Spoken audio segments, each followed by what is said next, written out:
Perhaps we need some outside universal threat to make us recognize this common bound. I occasionally think how quickly our differences worldwide would vanish if we were facing an alien threat from outside this world.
Good evening and welcome to Spaced Out Radio tonight, the Friday night edition. My name is Dave Scott, and we got two great people coming on tonight, Dolly Safran and Preston Dennett. We're going to talk about alien contact, missing time, and so much more tonight as we have a lot of fun with them for the next couple of hours. And then extra small Lee Strauss will be in for hour number 3 as well. But first, we want to say hello to each and every one of you. Why? Well, because we love it. We love saying hi to you, including Kitty Caddywhack in the gold medal position, race fan with a silver, Tim Mothman and his goatee sharing a bronze medal tonight. So let's run down the list, shall we, as we say hello to Mel WD40 is here lubing us up for tonight's show, because Preston literally says, Dave, I'm not coming on to talk aliens unless I'm lubed up for the charge. So Mel is currently lubing up Preston as we speak. Road Flare, how are you? Robert Lamoth, thank you for coming on in. Hi there, JSCO and Race Fan.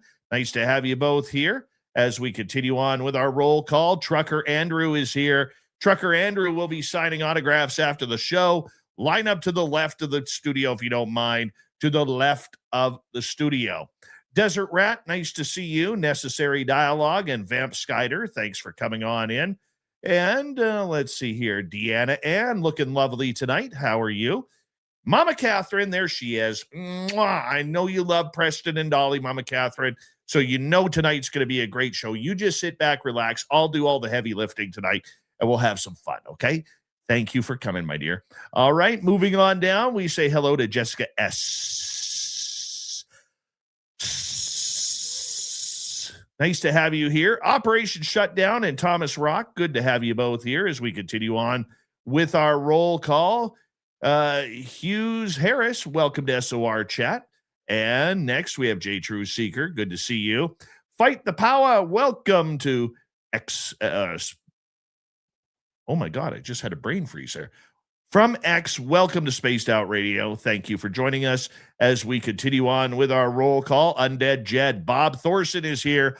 Bob Thorson will be signing autographs after the show as well. Line up to the right of the studio, if you don't mind, to the right of the studio. Now, is it Carol Amerio's birthday today? Is that who it is? Happy birthday to you. Happy birthday to you. Happy birthday, Carol Amerio. Happy birthday to you. Thank you for coming on in on your birthday. I really appreciate that. Thank you. Happy birthday. I hope you have a great day. All right, there he is. Number 3 in your program, starting on defense tonight from Stockholm, Sweden. Lars Jansson. Frankie B., how are you? Nice to have you here as we continue on with our roll call. Erica Watson, nice to have you back. Thank you for joining us as we scroll on down. East Coast Turnaround on X. Flat 6, how you doing? Nice to have you guys here.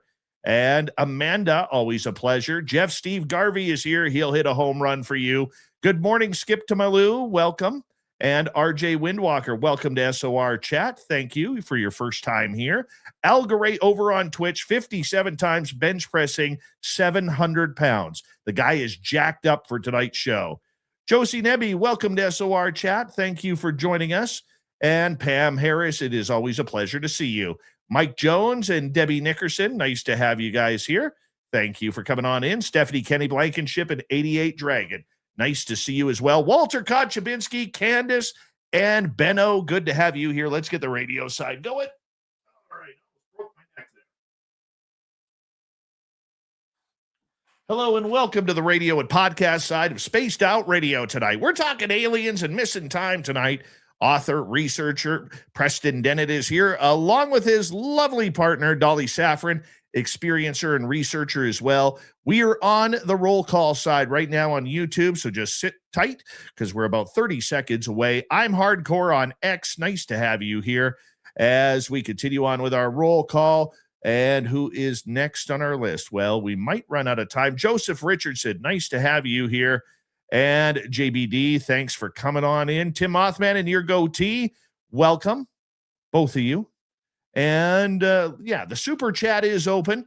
It's a wonderful way to support what we do on this show on a nightly basis. And don't forget to shop at our Spaced Out Radio store. Nothing ugly there, people, I promise. Throw those horns up. Let's rock.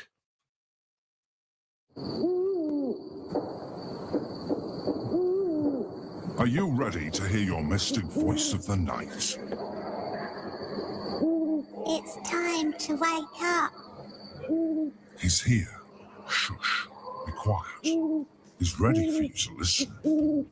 Let's point our ears towards the little cabin in the woods, where together, my friends, we own the night.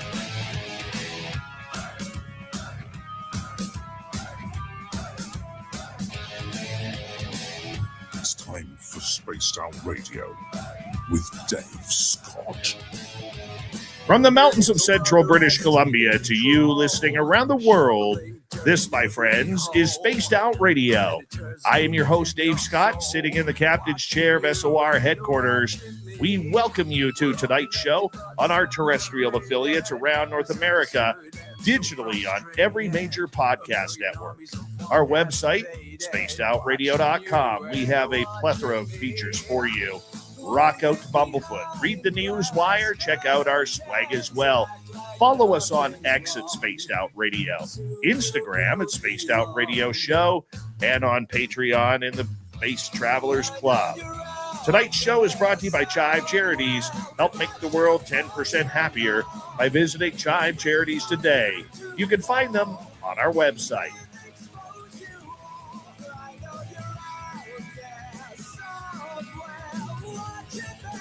We have a great show about aliens and UFOs and missing time tonight.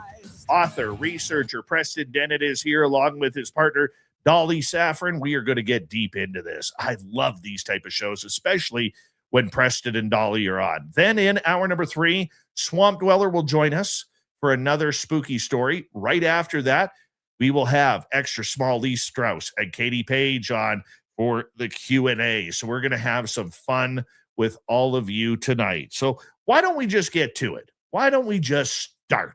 Because these two are amazing people. They're huge supporters of what I do on this show on a nightly basis. Preston Dennett and Dolly Safran are respected researchers, authors, and experiencers in the field of UFOs and extraterrestrial contact, bringing decades of investigation and insight into the phenomena. Preston is a well-known UFO investigator and author of numerous books. This guy puts out a book every 4 days. He's so talented. Well, maybe not 4 days. I'll give him 6 or 7. But he is absolutely one of the best researchers looking into all of the hidden stories. You know, we talk a lot about government. We talk a lot about what's being hidden by the Pentagon. Preston focuses on getting the real stories of real people and following the patterns that happen. This is why I love him. Dolly Safran is an author, contact experiencer, and intuitive researcher whose personal encounters and lifelong experiences have shaped her deep dive and understanding of non-human intelligence and human ET interaction. Together, this power couple explore UFO encounters, contact experiences, star beings, and consciousness, as well as evolving relationships between humans and non-human intelligence. Their work blends detailed investigation with personal insight, offering audiences a grounded yet expansive look at one of the most profound mysteries of our time. Let's bring them on in. Dolly Safran, Preston Dennett, it is always a pleasure to have both of you on Spaced Out Radio. It's like family reunion here tonight. Absolutely. Yeah. It's a pleasure to be here with you. Thank you. And it's good to be hanging out. Absolutely, yeah. It is. We love it. We love you, Dave. So it's an honor. You know what I love about you guys, okay, is you guys are real. And what I mean by real, it's easy to poo-poo someone's research. It's easy to put down someone's research. But you guys literally say, this is where it is. This is how it begins. This is the information we're following. Hey, don't blame us. Look at the information. We're just the messenger. Don't shoot the messenger here. Preston, why do you go down that part? Because you, over the last couple of decades, have become one of the most, like, everybody quotes you. I guess that's what I'm saying. Everybody says, have you seen Preston's book? Have you seen what Preston learned about this? You know, that is so rare in this field, my man. So rare. Yeah, I remember the first time it happened. John Mack quoted me in his book, Passport to the Cosmos. Well, one of the first times, but that was really cool. He quoted my research into UFO healings. But yeah, I've been just quietly plugging away. I'm not doing this for the money or the fame. Very shy getting into this field and did not have any idea that this would be where I'm at today. So, but it's thrilling. It's absolutely very cool. Before I get to Dolly, Preston, why do you love this subject so much? Why are you so impassioned about keeping a lot of these stories alive? I've asked myself that same exact question, because in the beginning I'm like, why am I so obsessed with this? You know, why can't I just let it go? And I really didn't have an answer for it other than, you know, this was really interesting. My brother had an encounter. Turns out, you know, my sister has had some pretty heavy duty encounters as well. I started having encounters. So it's definitely got to be personal for me, but it's more than that. I think when I found out just how deep this cover up is and how much information has been hidden from us, I started to get actually really angry about it. And it just felt so unfair that this was such an important subject. We all deserve to know the truth. I want to see the Roswell craft. I want to see all the stuff that's being hidden by our governments. And honestly, that is one of the main motivations. I'm just really upset that we've been lied to for so long. It's scandalizing, is what it is. Yeah, absolutely. And Dolly, I want to bring you in here for a second, because you kind of come at this, and this is why I think you and Preston, you're both like salt and pepper. You play off each other just perfectly, you know. And while he is more the hardcore research, even though you do a lot of research as well, I don't want to put that down a little bit, but you come at it from a highly experiential background where, you know, you've been in contact, you've been abducted, you've had major experiences with the phenomena.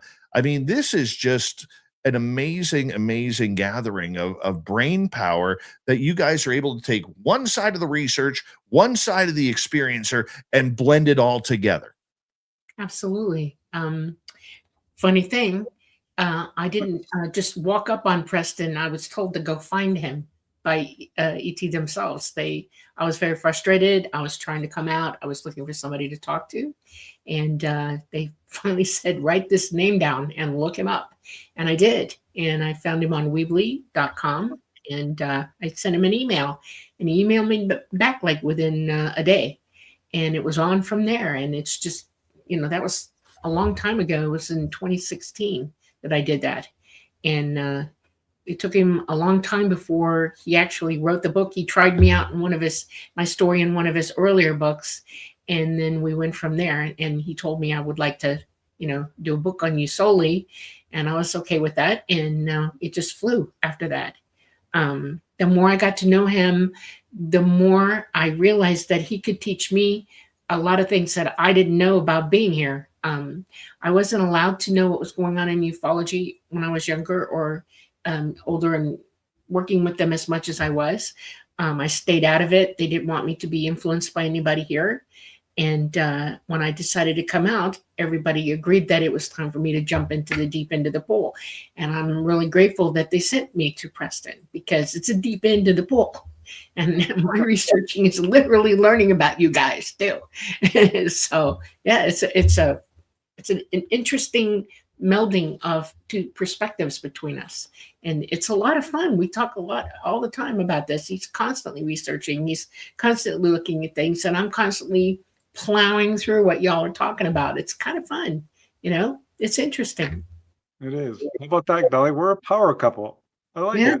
yeah, pretty much.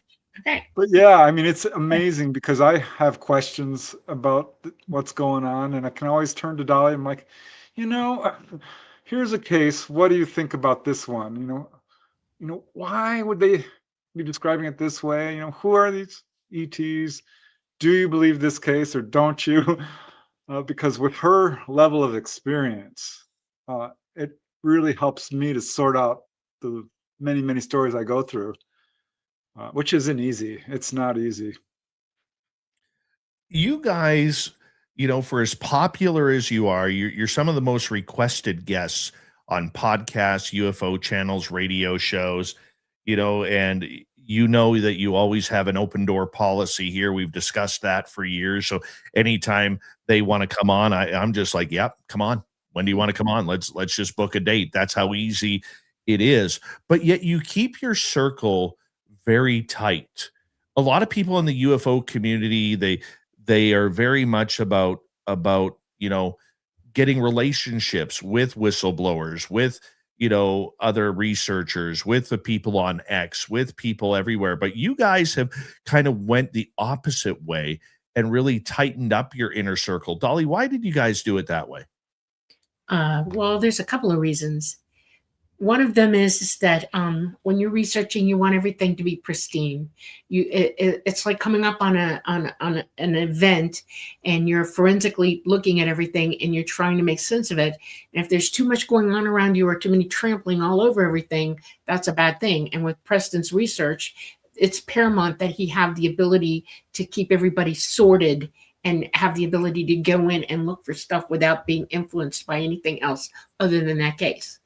With me, it's I get a lot of people who come and talk to me all the time. They ask me questions. They, want to be my friend and stuff like that. And they will write long, long, long things, and they're looking for answers. And then there are other people who they realize that I'm psychic, and every now and then I'll have somebody call me privately and ask me, help me. I need to find this person, or something happened, blah, blah, blah. And so to keep myself on task, because my task, what I stayed back for, was to bring out disclosure. Okay. And so I can't let myself be parsed into too many little pieces. I have to stay on point. And that's one reason for that. And Preston, how about for you? Is it easier working with a smaller circle, or is it just for protection? So that way you can view everything in an unbiased manner. I think there's something to that exactly. I'm much more interested in the experiencers, honestly, than the researchers. There's a handful of researchers that I've really connected well to, but there's quite a few that I'm just, it's not that I'm not a fan. I just feel like there's a lot of different reasons people are in this field, and not all of it is something I would exactly align with. We'll do a couple of conventions a year. I'm not super into that. A lot of my research is, because I want to know what's going on. And it's an honor to be able to, write these books and do my YouTube channel and so forth, and shows like yours. But yeah, Dolly reaches out, I think, even more than I do lately to some of these other researchers. I do keep myself informed as best as I can. I watch very carefully what's going on with disclosure, with all the whistleblowers, all the different fields of research going on, because there is a lot to this field. And I think it's important to know all the different aspects of it. But yeah, I'm still, it might not seem like I'm still kind of a shy guy. It takes me Well, a while to get to know a person. Yeah. let me ask you this then, my friend.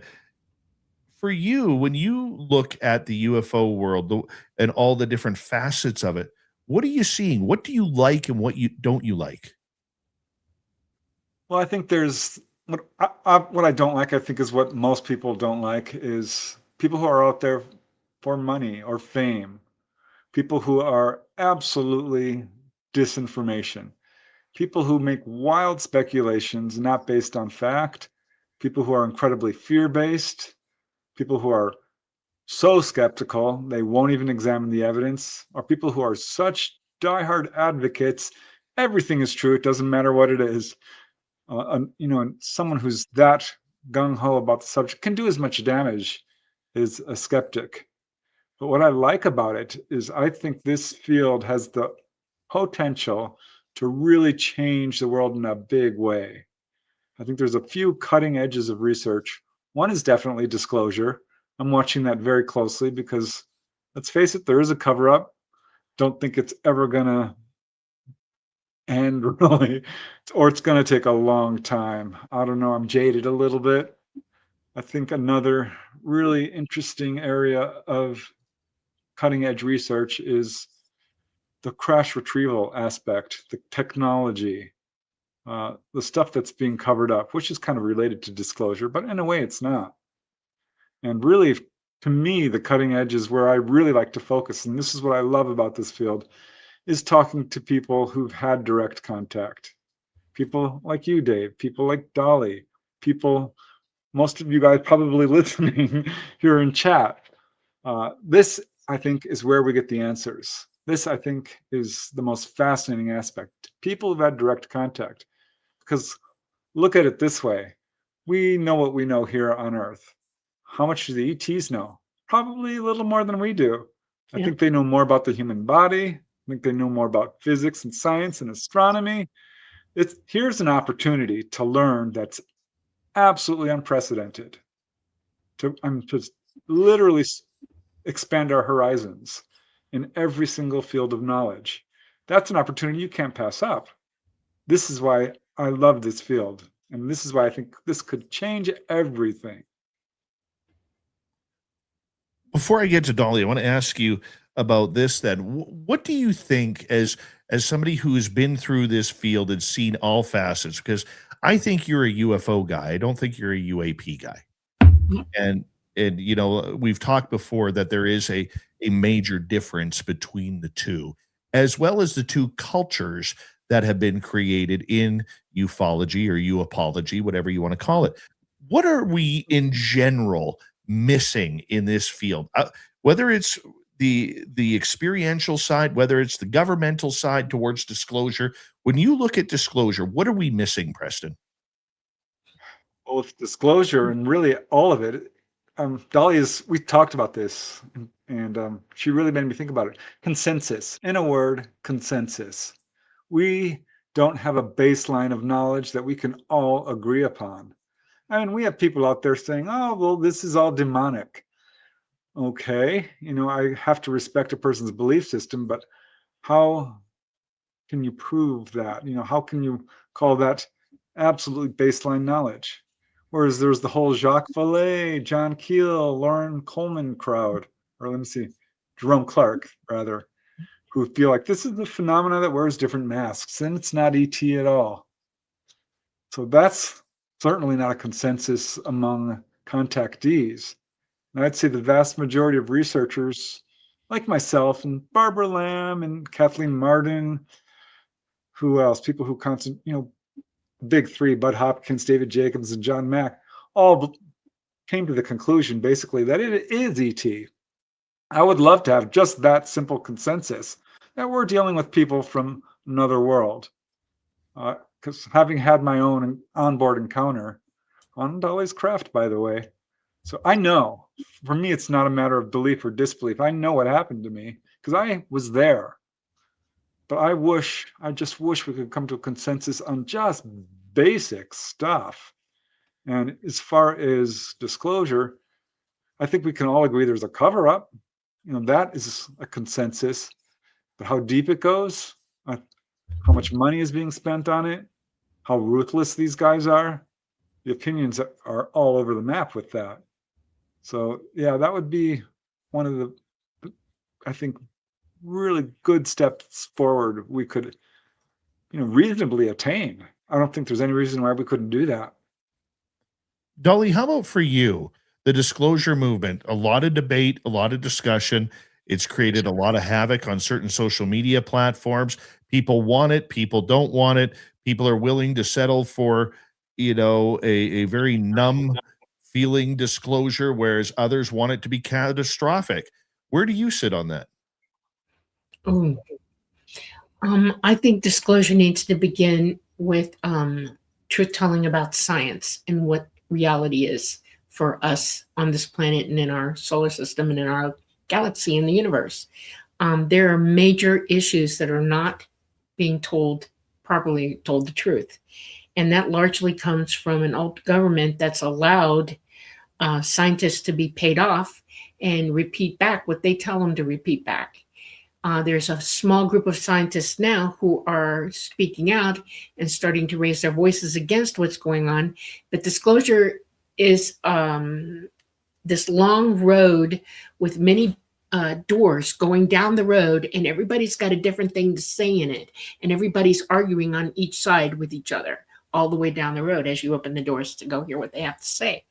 And we have to decide for ourselves, and it's going to take a lot to do that because people aren't as educated as they used to be. People aren't as formalized into the sciences and know, when you hear something and it's completely implausible, that it is that couldn't be. You're not saying anything that makes any sense in reality, and that's the problem. Disclosure is a giant bottle of that, and it's pretty full, and our governments aren't helping with it.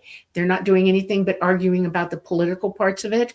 And they keep talking about, we have to talk about it in skiffs. We have to protect everything. And yet all at the same time, they still have not formally admitted that ETs are real.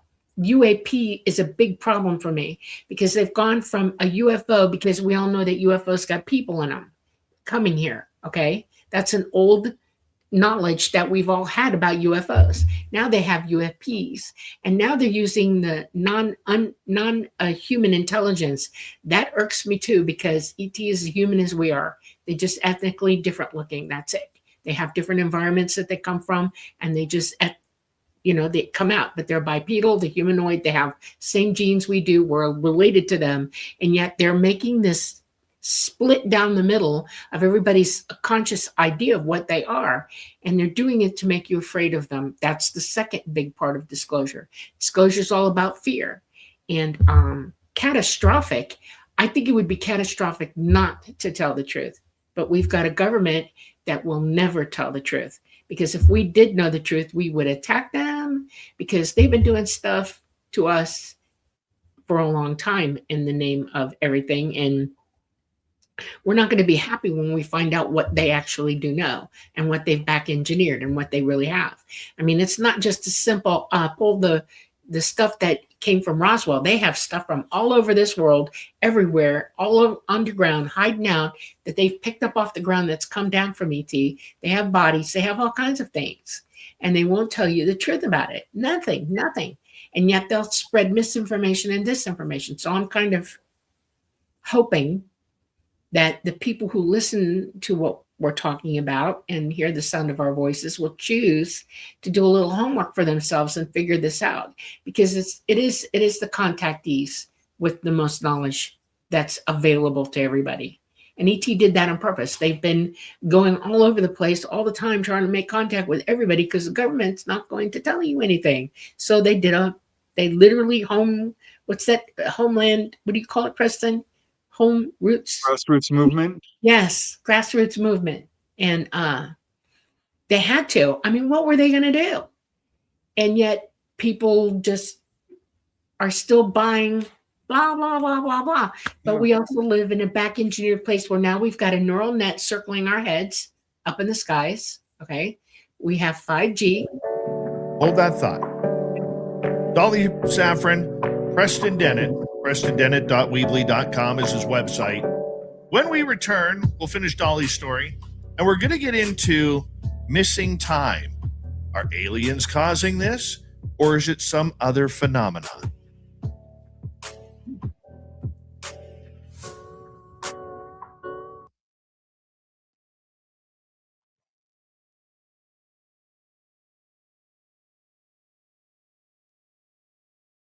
All right, we are clear.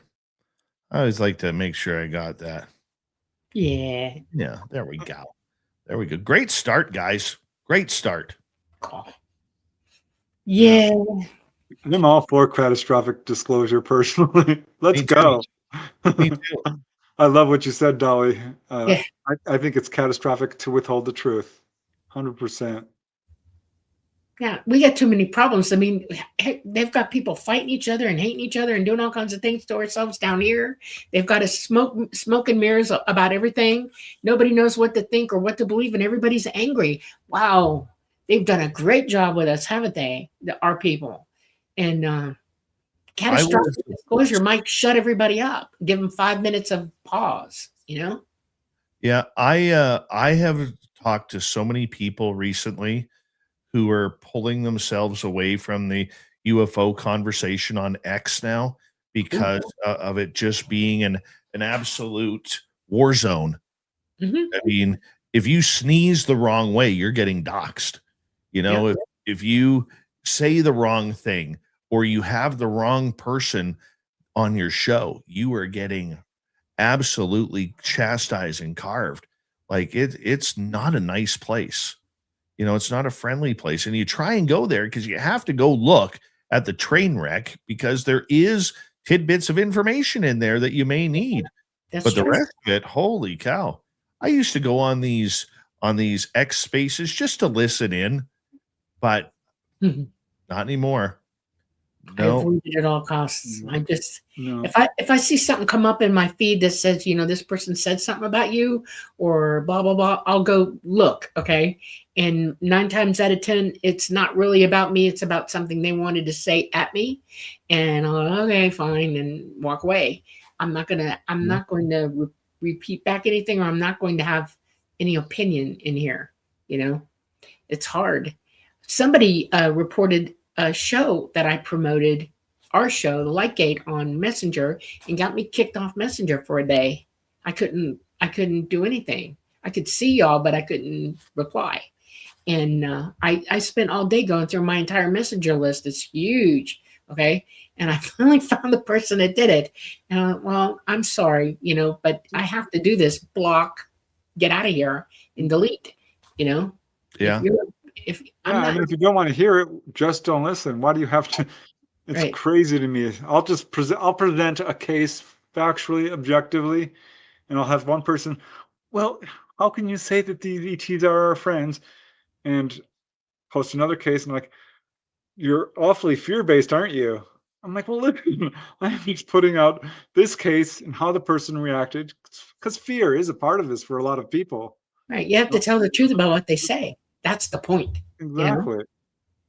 And I agree. can't win. I just can't win. But, you know, I think that I'm just going to stick to my guns and tell the facts as we know them. And that seems to be doing pretty well. Yep. But I used to not block anybody, Mm-hmm. you know, from our Yeah, me channel, too. I used our to be. social media or anything because I wanted this to be an open door policy for conversation. Yeah. Then a couple of semi-popular hosts, you know, semi-popular. I consider and for the record, I'm not insulting. I consider myself semi-popular too. Okay. Yes. They at different times they both came in months apart. And these were people I've talked to personally, and on a personal level I like them, but on a UFO level we're so apples and oranges. But they came into my chat room and chastising my guests, chastising my audience, chastising absolutely everything. And it was just like, I don't want to do it, but I have to block you. You know, like I'm not allowed. This is not an abusive place. Right. You know what I'm saying? Right. And it's just really not cool when people come here either A, for entertainment, or B, they're an experiencer, or C, they might want to learn something, or or D, maybe they like the guest, whatever the reason is, but putting somebody down, like, maybe it's because I'm in my 50s now. I'm just so done with that bullshit. Pardon my language. I'm just done with it. So it just, I have no time. So if you're going to come in and troll my room or troll my show or whatever, you got to get banned. I'm just, it's like a zero tolerance now. Give me 1 second here. Thank you tonight to Benno, Cat Chaser, Bob Thorson, Little Timmy Senor, Jeff Steve Garvey, and an amazing couple of claps and a thank you to T-Bone. Thank you for the love. Greatly appreciate it. Shop at our store and our website. Here we go.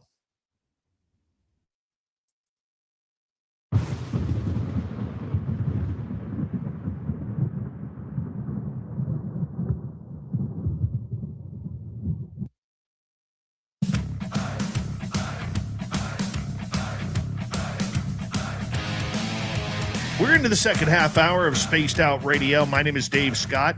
We have Preston Dennett and Dolly Safran talking UFOs and missing time coming up. But first, I want to remind all of you that if you miss portions of this show or others, our archives are always free on YouTube or any major podcast network. Don't worry. We'll make sure they're there for you. Our website, spacedoutradio.com. Follow us on X at Spaced Out Radio, Instagram, Spaced Out Radio Show, TikTok at Spaced Out Radio Show, and on Patreon in the Space Travelers Club.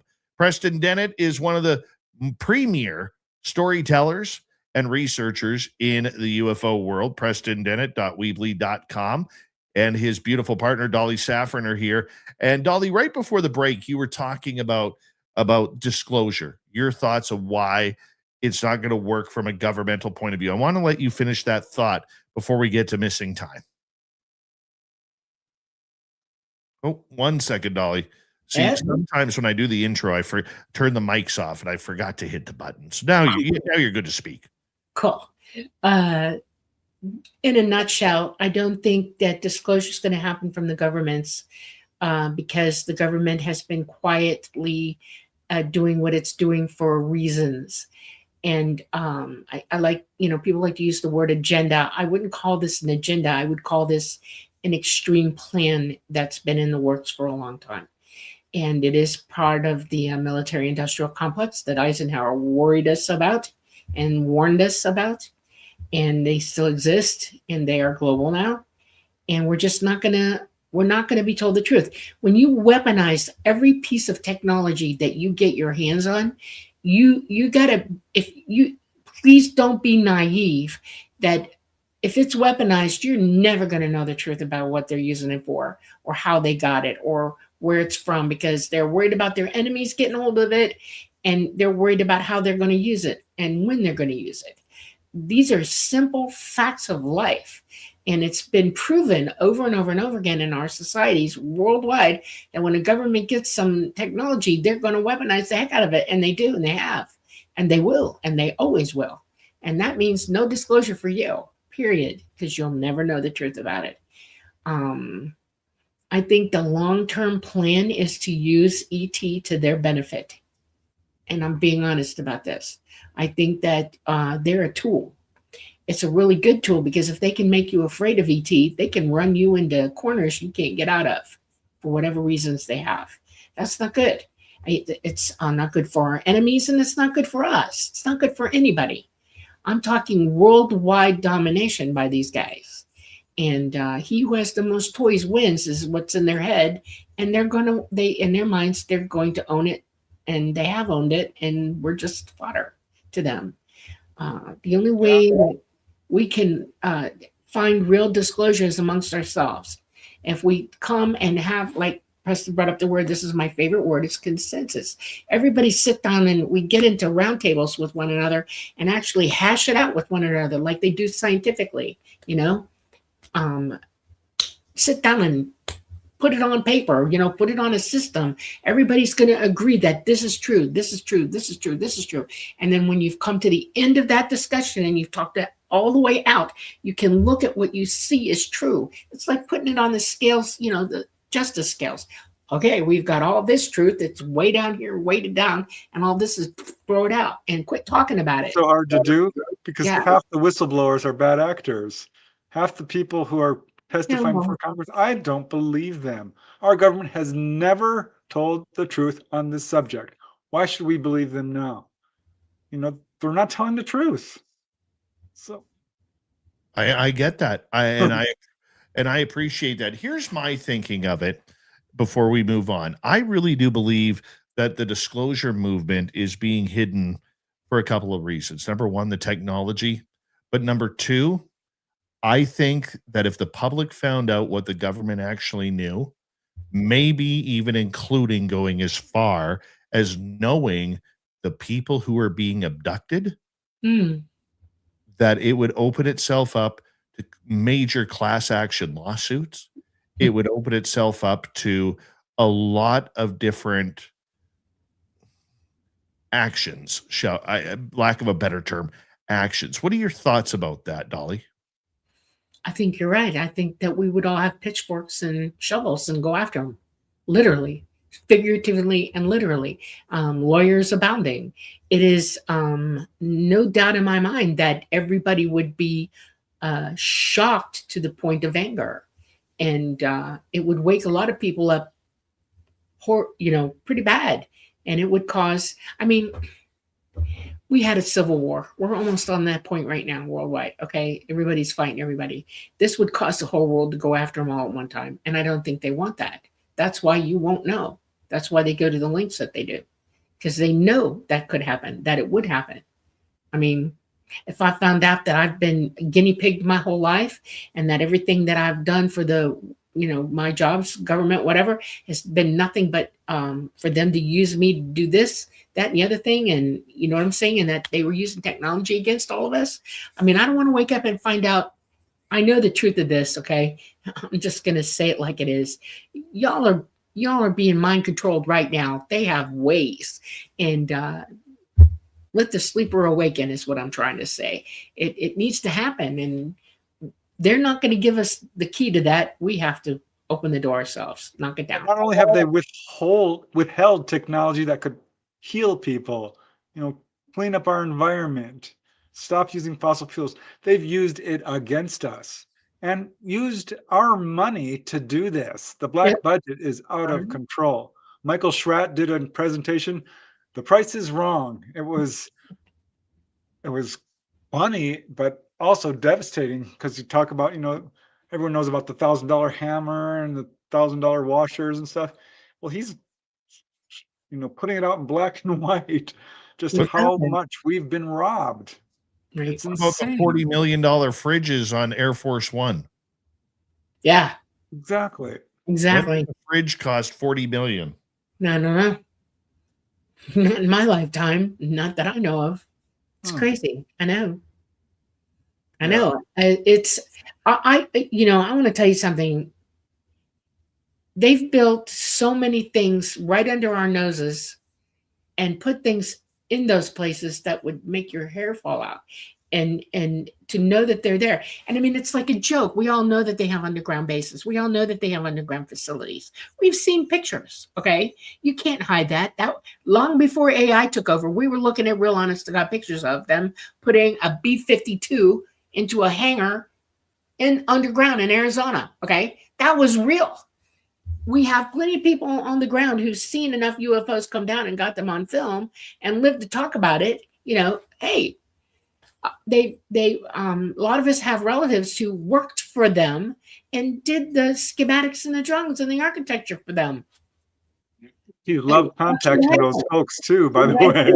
Yeah. And it amazes me, and yet we all don't. Why can't this just be on the top of our heads all the time? Why can't we just admit that we all know this? That's consensus here, and put it out on the table and say, okay, come on. We're not That's playing our best with you. tool. We're not waiting for you to tell us. We're telling you, and it's up to you now to act. And how you react is all on you. And God help you to see how we react to you doing it. See what I'm saying? It's like, I already know this is happening. Everybody already knows this is happening. All we have to do is walk to the government and go, hello, it's on you. No more. Knowledge is our best tool. We all need to really learn what's Yeah. going on. I think that's one of the reasons that we're doing this. Yeah. Everyone deserves to know. We deserve to know the truth. Let's get to some missing time, because for some reason the last couple of weeks the topic of missing time has come up so much about this UFO subject. And you know what? I think it's one of the most uncovered subjects that we talk about in this field. We are so forcefully injected into disclosure, into whistleblowers, into absolutely everything, that we have forgotten about the human aspect of everything. And Preston, I know you've done research on missing time. What do you think this missing time phenomena is? And if you could break it down for maybe those listening in on our radio side who may not be familiar with the term missing time. Yeah, missing time is when someone has a close encounter, and this can be a simple sighting. This doesn't necessarily mean someone's been pulled on board. There's this amnesia aspect surrounding UFO encounters, and it's very puzzling. This is something that was not at first recognized. Really, it was Jim Coral Lorenzen and Bud Hopkins who kind of came together at the same time and realized that this was going on. Missing time is when someone has an encounter and they don't remember it, or they don't remember parts of it. It is a huge red flag that you may have been taken on board, because that is when missing time will usually manifest. It's not fully understood. From a psychological point, this is certainly nothing new to psychology. When we look at people who've perhaps undergone some sort of trauma or some event that is out of their world view, it's difficult to process. And you can completely just slide by it and ignore it and not recognize it. You will refuse to absolutely process an event that you are not ready to process emotionally, mentally. And we see this with perhaps child abuse victims. That's an extreme example, but war trauma as well. But people will even have something like a simple car accident and not remember it because it was so boom, traumatic and quick. And there's a number of cases of this. So what's happening here? I used to blame the ETs for this, honestly. And that was kind of my thinking, that, well, the ETs are erasing people's memories. Of course, that's not true. They're not erasing memories because we can access them. And the vast majority of people who have missing time certainly have flashbacks, will at some point often remember through what I call a cue or a trigger. It might be the next day. It might be weeks. It might even be years. For example, I'll just give an example. One guy I interviewed in Idaho had an encounter when he was like 10 years old with his mom and his brother. They're driving along through the fog, and they, in the front seat, see this 3-foot tall skunk. He doesn't see it. The guy I interviewed, he's like, "What are you talking about? There's nothing there." Next thing he knows, he's being pulled up into the air. And then the next thing he knows, it's 6 hours later, 6 hours of missing time. All three recall that. They reached their house and it was daylight. They had left this drive-in movie theater at like 11 p.m. So this was missing time, and he's an adult now, and he's grown up, and he chomped on his molar tooth and cracked it. And that's the trigger. That's what it took, because suddenly he remembered being on board and physically examined, and they're working on his mouth. And he remembered this really long, drawn-out onboard experience. So what's going on here?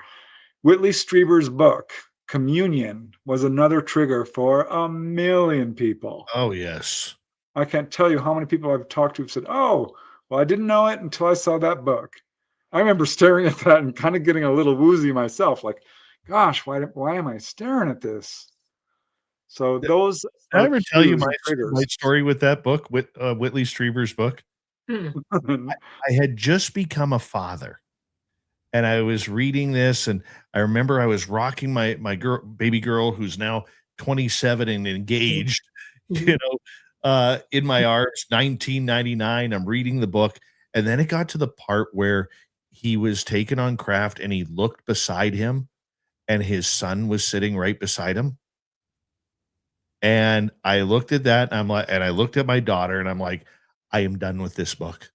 I am so done. It freaked me out so bad. I still have the book. It's in one of my book boxes in the storage room, but I have never read that book since. Scares me too much. I would like to say something about this. I want y'all to think about this. Well, wait, can I finish my thought here? Because I'll just wrap it up. Just give me 3 sentences. Ultimately, I came to the conclusion that this is a two-way street. ETs do not want to cause emotional trauma. No, this is not their goal by any means. And they will facilitate a person to not remember. And there's a number of reasons missing time can take place. Also because when someone's taken on board, it's often this kind of energetic beam, which is in a way interdimensional. So kind of like the difficulty a person has remembering a dream is similar to why missing time can happen as well. But yeah, I don't think the ETs are erasing anyone's memory. And often they'll tell people something like, you will remember when it's time. And I've got a number of cases where ETs will actually celebrate when a person remembers. They're like, oh, you came to full consciousness. We're so glad. And this is a good thing for you. So yeah, I've got a lot more to say about missing time, but go on, Dolly. Okay. I've got a question for you too, actually, when it comes to missing time. One of the things that humans don't think about with this is if you look at, logically at people who have real amnesia for whatever reason, sometimes it's trauma, sometimes it's a head injury, sometimes it's, like an abuse or whatever. And they have genuine amnesia. And the doctors all tell the family that everybody has to be calm around this person for a while and give them every opportunity to come back to themselves, for their memories to activate. So everybody talks about them. They let them go through their life and touch and hear the stories and see the pictures and everything. And everybody encourages this person to remember. Okay. And it eventually works really good unless there's serious brain damage, which there's no hope at that point, but your brain's okay. It'll eventually turn back on and you'll get to the memories and they'll flood back to you. You'll come back to yourself. This is the kind of amnesia actually at play when you go aboard with that ET and you're so freaked out. It's very traumatizing for some people. They can't handle it for whatever reason, religion, personal, whatever. And then they come back to a society that won't talk about it either. It's taboo. Nobody wants to help you remember anything. You're completely locked into your own head and alone in a society that if you talk about it, you are ostracized, you're looked at stupid, you can lose your job. I mean, there's a million reasons why this is not a good idea to talk about your experience to try to bring it back to yourself. This is, number one, the biggest problem everybody has. If we lived in a society where if I said to somebody, if I had an experience and I said, you know what, I've got some missing time and I'm trying to figure out what happened. And everybody in my life would say, well, let's sit down. Let's bring you back to it. Let's think about this. What went on? Where were you? Blah, blah, blah. And give you an emotional hand in it to get you comfortable enough, to get you calm enough to get it back, it would. That's how I remembered. I put myself into a self-hypnotic trance and replayed the whole bloody thing till it hit me and boom, I got it. All of it. When I brought this to ET years later in my life, because I took nursing, I took psychology, and they said, you're exactly describing it. This is selective amnesia that's processed to the point that you can't get it back now because you're in a society that won't let you.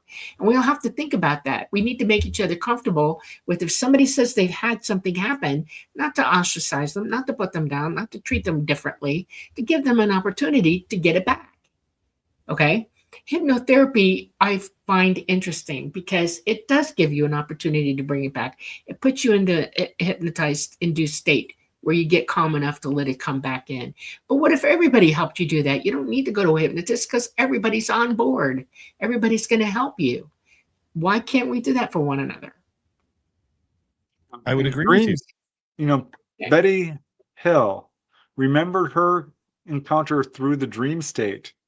And she ended up going under hypnosis, and the dreams were a little bit more detailed honestly, than going under hypnosis.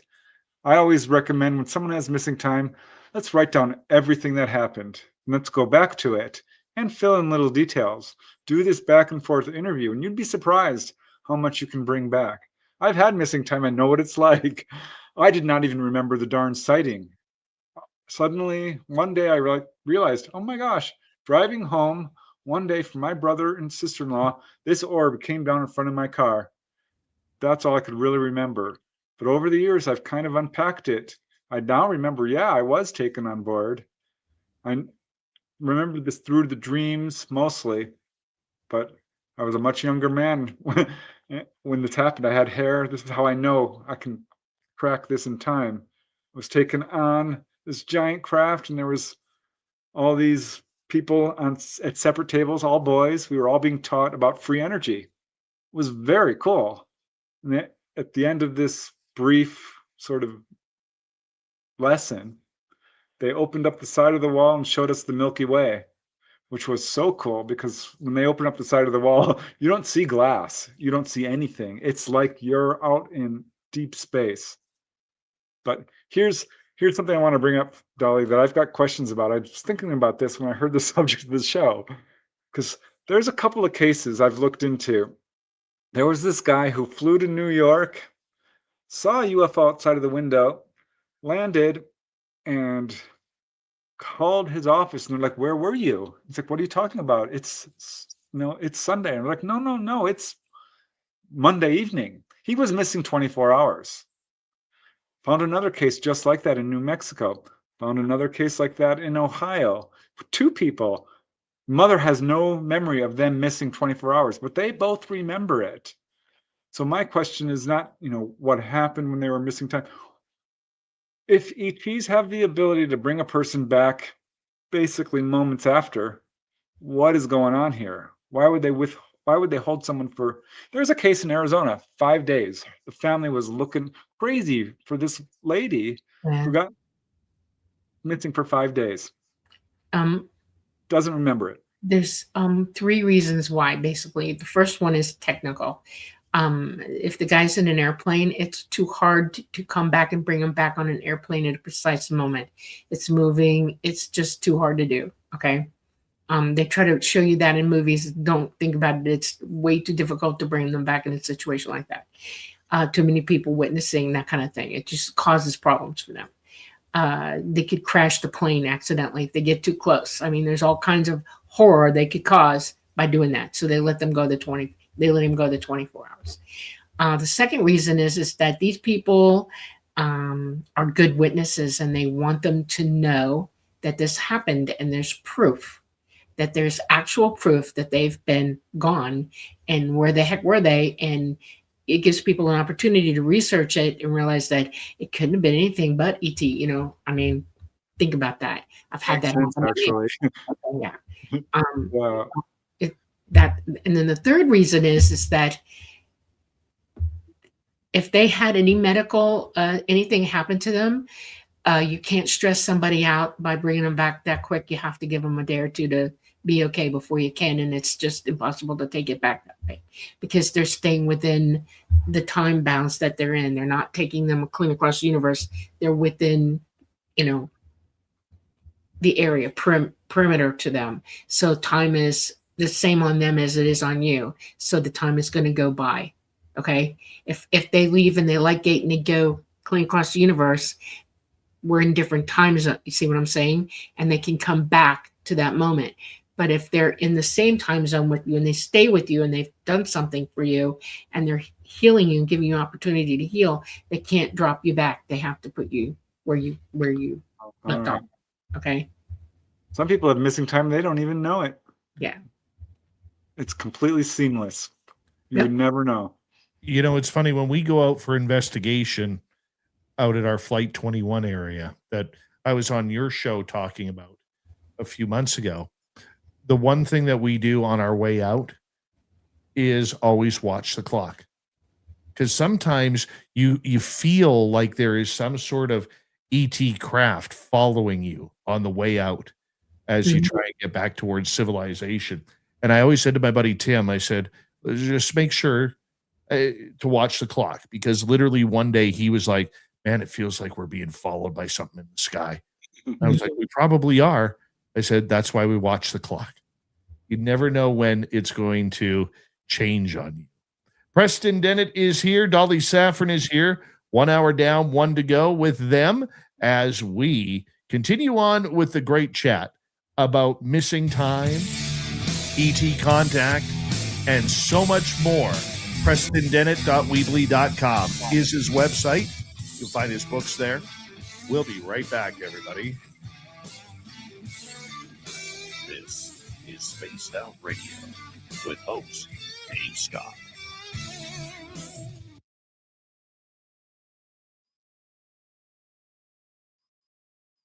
Oh my God, I can see through it now.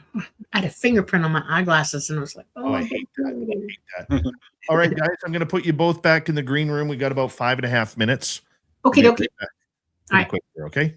Okay. Right, there we go. And I'm going to give you my schedule coming up here in the next little bit. So stick around.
I'll come back in here and I'll get rid of that. Let's bring in Preston, because Dolly, we're still waiting for her.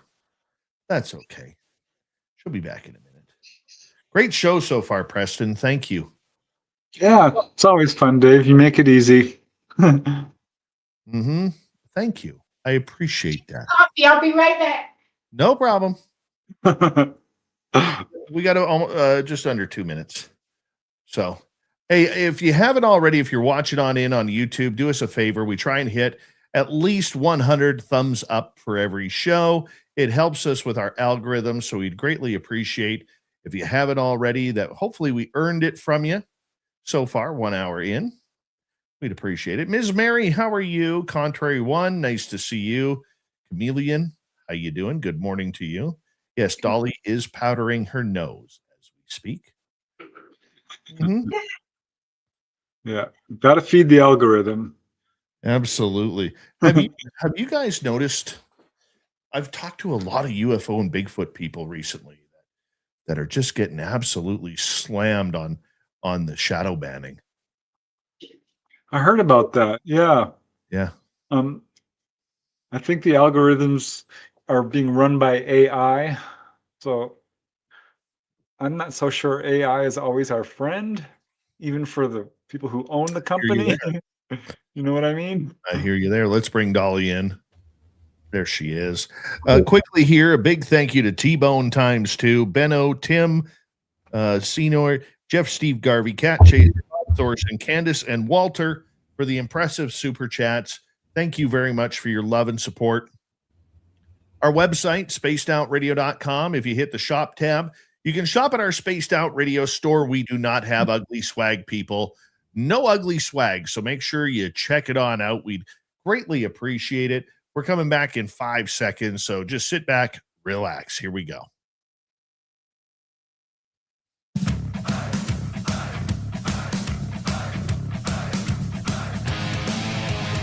We are into the second hour of Spaced Out Radio. My name is Dave Scott. We always appreciate you tuning us on in wherever you are on this beautiful planet we call Earth. We love to say hello to all of you listening in on our terrestrial affiliates around North America, digitally on every major podcast network. Our website, spacedoutradio.com. We have a plethora of features for you. Rock out to Bumblefoot, read the news wire, check out our swag as well. Follow us on X at Spaced Out Radio, Instagram at Spaced Out Radio Show, and on Patreon in the Space Travelers Club. The Desert Clam has set the password for tonight in the SOR Space Travelers Club. Frigorific. Frigorific is your password. Use it wisely, Space Travelers, as the Clam sets the password each and every night right here on Spaced Out Radio. Let's move it towards Preston Dennett and Dolly Safran. They are authors, they are researchers, they are experiencers of the unknown, and we are talking about missing time. And thank you so much, Dolly and Preston, for being here. We love it when you're here. Thank you. Pleasure. Absolutely. Let's get right to it here, because have we figured out, Preston, any patterns that people will have when missing time occurs, whether it's 20 minutes or whether it's 5 hours? It can be as little as 10 minutes, 5 minutes, in which case I don't think a person would even know. And generally, beyond an hour or two is pretty rare. One pattern I did notice, and this took me years to really recognize, is the closer you have a sighting, if it's a couple of 100 feet, that's a big possibility that you are being contacted directly and might have missing time. So kind of, it's a maxim. The closer the object is to you, the greater your chance of missing time, or being taken on board, I should say. Because some people reach a point where the missing time aspect kind of goes away. They've overcome that. That's another pattern I see. Often it doesn't show up for little kids. They don't really experience missing time because they're not fearful. And then as they grow into an adult and start to really grow in fear with their experiences, that's when they have missing time. And then that might carry on all the way through midlife. And at some point, they start to recognize. And this is when, like Dolly says, they'll have an encounter that is unmistakable. They know something happened. They were put back in bed the wrong way. They were gone for 24 hours or something. Their clothes are all on wrong, or something along those lines. There are absolute patterns, but I would say, generally speaking, missing time runs from anywhere from 20 minutes to 2 hours for the vast majority of people. Really? Yeah.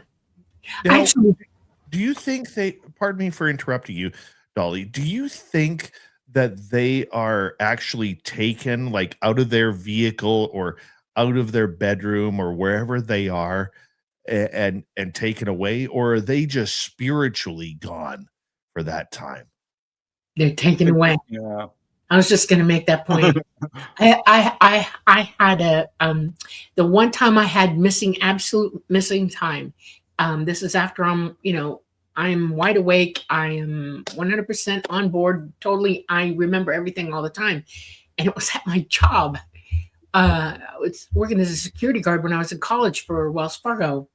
And my partner and I were in this 21-story building that had a helicopter pad on the top of it for IBM in downtown Atlanta. And we had these clocks, big heavy clocks that had a key port in it. And each floor had a key station where you pick the key up and you put it in the clock and you turn it, and it would strike a disc inside the clock to let them know that you're making your rounds. And it was my turn to go. And I should have only been gone for 21 to 27 minutes. That's how long it would take me to go up all the way to the 21st floor, hit the key on the landing pad, and come back down in the elevator straight down. I was gone for over an hour and a half, 2 hours. My partner's starting to freak out. She's afraid to get me in trouble. I would lose my job. And she ran to the elevator. She was going to go up looking for me. And I was standing in the elevator with the doors open with a weird look on my face. And she said, Dolly. And she grabbed me and hauled me out of the elevator. And I kind of came to. I snapped to. And she said, where the hell have you been? And I would like, what do you mean? And I said, I'm doing my key clock rounds and I'm looking around and I'm totally disoriented. I don't know what happened to me. And she said, oh my God, we're in trouble. You're in trouble. We opened the clock, which is a no-no, to see the pad. I struck every key but the last one on the top. We went up there. The door had a big bend in it. And this is a big, heavy door, like a blast door almost. And it was jacked open about this much. And we went out there and there was no sign of nothing. We came back in. I hit the key on the clock, even though it was so far away from it, time-wise, and shut the door and locked it. And prayed about the fact that it had a big bend in it where it joins into the door. We went back down and she sat there and I sat there for the rest of the shift trying to figure out what the hell happened to me. I could not get it back. Nothing. And then she's looking at my hand and she said, what happened to your hand? She said, oh my God, what's wrong with your hand? It was all swollen. And I'm like, I don't know. And I've got this little teeny scar on the top of my hand that's red. And I feel something in my hand and I'm thinking, what the hell? And it's because they came and got me and did surgery on my hand and brought me back. So because they had to put me to sleep for it anyway, there was no way they were going to do that to me awake. And they had no time. They just had to come and get me and do it.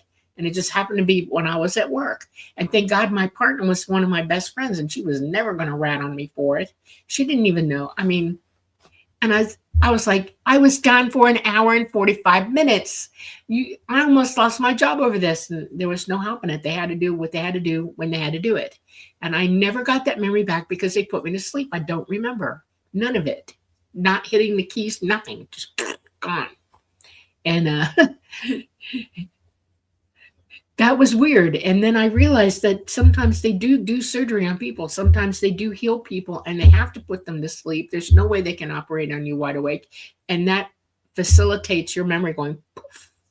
And you just don't have it, And that's a giant missing time for some people, Another sign or pattern is what we call the Oz factor. And suddenly there's this eerie silence, this absolute almost no movement in the trees or the birds or the leaves or anything. Here's a good example. I interviewed this guy from the Ozarks. And his whole family sees this UFO. So he goes running inside to get his shotgun, not to shoot at the UFO, but has a telescope on it. Comes running out and can't find the object. It's moved. And he looks over at his dad. His dad is frozen in place, holding a bucket with the liquid milk or water sloshing out of it, but not moving. There's a bird still in the sky. None of the leaves are moving. His whole family is frozen. He's not. He's not frozen. And next thing he realizes is that UFO has landed at the end of his driveway, and there's 3 grays walking towards him. Boom, missing time. He ended up having fully conscious encounters not long after that. But I'm not even sure what's going on there, Dolly, because this is commonly reported. Suddenly, like one guy in Virginia, traffic is going all over the road, the lights are out, boom, the traffic is gone as this UFO comes in. Where did the traffic go? I don't know. Busy streets suddenly become empty. Maybe, Dolly, you can. It's your last conscious memory, like when you're going to have surgery and you're being put to sleep, okay? Right. And your last conscious memory before the surgery is really weird, because they tell you to count back, and they put a mask over you and you're inhaling all the gas, and but you only remember all the way back to when they were talking to you about the fact that they were going to put the mask over your face. You don't remember anything after that, but you remember that 1 minute like it was the longest minute of your entire blinking life, and everything was standing still. Your brain will freeze frame anything, and that's what that is. It's us freeze framing a moment, and you lock in on it, and then nothing after that happens. And when you're in an interdimensional, how do I explain this? When they come down, they're still running fields around the craft, and they know they have so many feet around them to where you're trapped in it with them. They'll come down and pull you into it with them, and that'll lock you in time with them, literally take you out of real time and lock you in time. So when you're looking out, you only see that last second that you saw. See what I'm saying? It's an interdimensional wave that causes that to happen. Where do all the cars go? Because you can't see them in an interdimensional wave. That's why. Oh, all right. It blinds you to everything. It's like a shield. It's almost, you can't see through it. You remember those two boys that you talked about, running up on a UFO, and they didn't see it, but you knew there was a field around it? It's that interdimensional field that blocks the view. It bends the light so you can't see it. Wow. Yeah. I want to ask you in regards to the missing time aspect of everything. Okay. Does a lot of this happen in rural areas or non-populated areas? Like, let's say I'm going out and I've got a friend of mine with me, and we're just going out into the wilderness to see if we could see some wildlife. Is there more of a chance of that happening in a situation like that than, let's say, me driving to town to go get groceries? I wouldn't say necessarily so. I did a statistical study of my own cases, and 50% took place in suburbs, 25% in heavily urbanized areas, and 25% in rural areas, which is precisely what you'd expect if there was an absolute even amount of, population encounters happening density. to people. Yeah. But I've absolutely had cases where I'm like, For example, I interviewed this lady, Claudia Blasios, who had an encounter at the drive-in theater, and there was hundreds of people there. And I asked her what happened, and she said this UFO came down, it was right next to the screen, and everyone's running away. They're dropping their popcorn and drinks, and we stayed there, she said. I'm like, oh, well, did you see the craft leave? And she's like, we didn't. I'm like, well, that's kind of odd. What do you mean? What happened next? She's like, well, I can't tell you because we actually forgot all about it. I'm like, well, how did you remember then? She says, well, it was 2 or 3 years later. They were listening to the radio, and they had a guy call in on the radio and describe the same setting. He's like, oh yeah, I was at the Paramount Drive-In and we were watching this movie. This UFO came down right to the right of the screen. Claudia turns to her mom and says, Mom, I think we were there. Do you remember this? And her mom's like, I do remember that. Why did we never talk about this? I don't even remember that until you just now. So there's a crowd of people. Can derazz your brain. Have you ever, there's a real pathological thing that happens to people in MRIs. Okay. That's electromagnetic radiation going around and around and around you. Okay. It's heavy, heavy, heavy, magnified, and your brain is taking hits from it. Okay. And Right. it can literally erase your day. You can come out of it and not even remember. By the end of the day, you don't even know what the heck happened to you. You don't remember any of it. Okay. And that's because you were in an electromagnetic field that derazzed your brain. It's like white, it's like getting a magnet too close to your VCR tape, gone. And that's what happens. And when a craft is that close to you, their car must have been up front close to it. That radiation that they were under messed with them. Well, there's another case, Scott Santa. I interviewed him. UFO came right over the drive-in theater. Yeah. It knocked out the theater, the cars, the snack stand, everything. People were getting out of their cars. He says his ears popped as this giant craft came over. It was complete eerie silence, the Oz effect. Off it goes, and the power goes back on. The car lights go back on, the snack stand. Everyone gets into their car and watches the movie. They completely forgot it, including him. Didn't remember until 2 years later. He picked up Ruppelt's book, UFOs, saw the word UFO, and remembered. I'm guessing none of those people remembered because they were acting like nothing happened. Yeah. What about this other phenomena? As we got about 8 minutes to go, and I'll use a personal example with this. In 2023, when a bunch of us, there were 7 of us, were out at our research site, I saw the UFO on the ground, maybe 20 yards away. The 6 others could not see the UFO. Yet they saw something moving to the left of us. They were able to see what they perceived as alien grays walking through the trees. I could not see them. So I saw the UFO, 6 others couldn't, but 6 others saw these aliens walking through the trees. I could not. How does that happen? Because we always hear, Dolly, about these people who are in group, have a group experience, but they all see something different. You're all in different perspectives of that electromagnetic shield. You saw what you saw because you were at that part of the shield where you could see through it. Okay. There was a bend in the light that you caught it. They weren't. The light was bending it too far away from them, so they couldn't see it. But out of the corner of your eye over here, you caught that part of the light and you did see them over there. It's the weirdest bloody thing. You can walk all the way. Have you ever seen a hologram? Yes. That you can walk around, you notice it kind of blips in and out, It's a magnet that creates a hologram, okay? And you notice how it doesn't totally capture the solidity of it. It's kind of wavy and wompy and weird. That's because an electromagnetic field bends light, okay? So whatever your perspective is around that craft, where that shield is, the energy around it is constantly moving, so it's fluctuating. So if the light's bending a certain way from the perspective around it where you're standing and they're over here and everybody sees something a little different, it's the weirdest bloody thing in the world. Yeah. To be more intentional though, because I did interview a group of 4 kids, only one could see the UFO and they tried to see it. They were changing their perspective.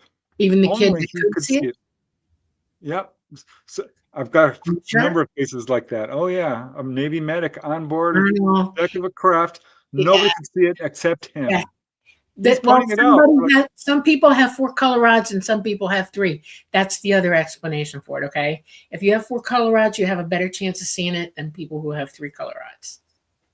I hate to tell you that, but not everybody's created equal on this planet. We all have different eye setups, and some eyes are better to see the energy than others.